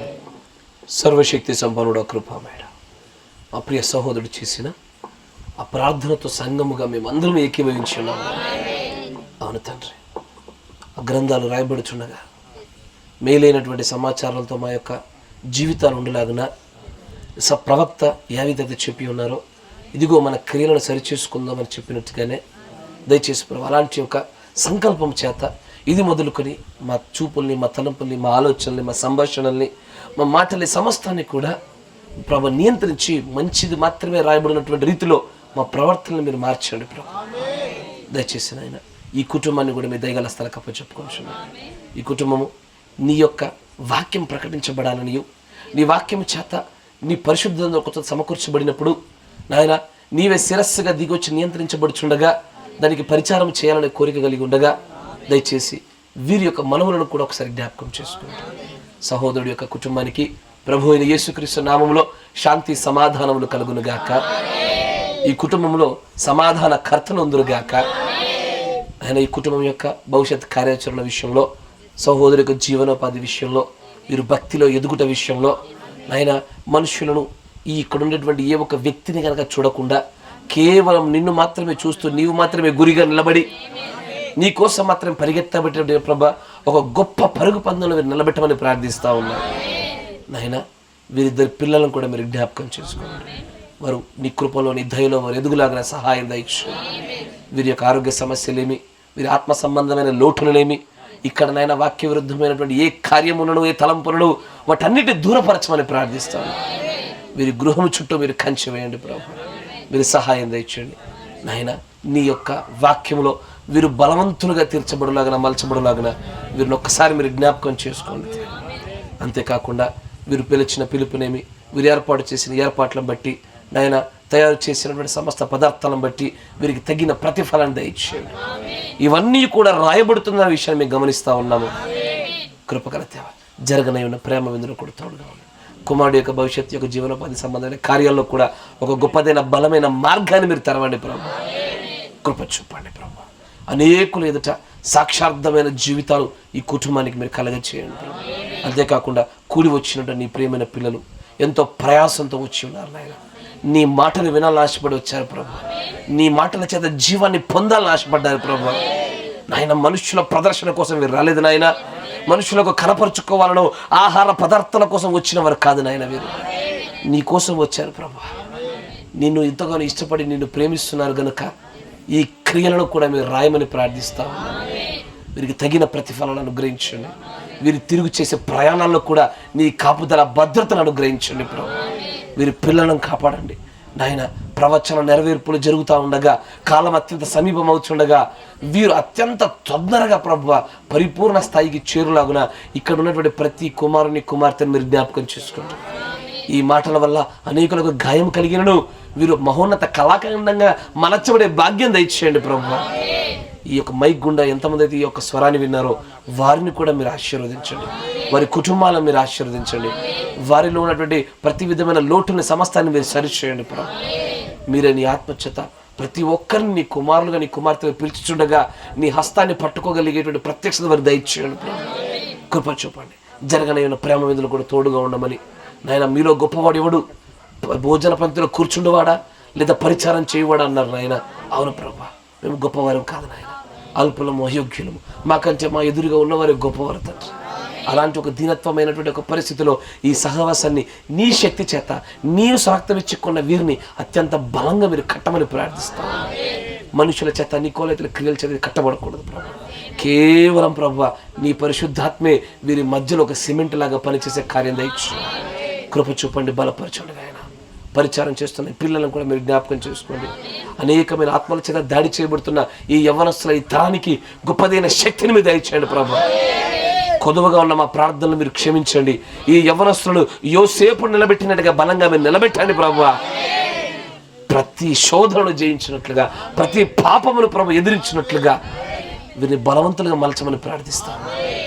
ఒకవేళ మాకు తెలియకుండా ఎవరైనా అనారోగ్యంతో ఇక్కడ ఉన్నవారు తమ కుడి హస్తాలు పైకెత్తినట్లయితే ప్రభు ఈ సమయంలో వారి కోసం ప్రార్థన చేస్తాను. ప్రభు అయిన యేసుక్రీస్తు నామములో విశ్వసిస్తున్న వీరికి ప్రభు అయిన యేసుక్రీస్తు నామములో పరిపూర్ణ స్వస్థత అనుగ్రహించబడునుగా. నీ వాక్యం వినుటతోడనే స్వస్థత కలగజేయబడిన వీరిని నీ సాక్షి బిడ్డగా నిలబెట్టమని సమస్తాన్ని బట్టి మీ కృతజ్ఞతాస్తుతులు చెల్లిస్తూ ప్రభు అయిన యేసుక్రీస్తు నామములో ప్రార్థన చేయుచున్నాము. ఆమేన్. ఆమేన్.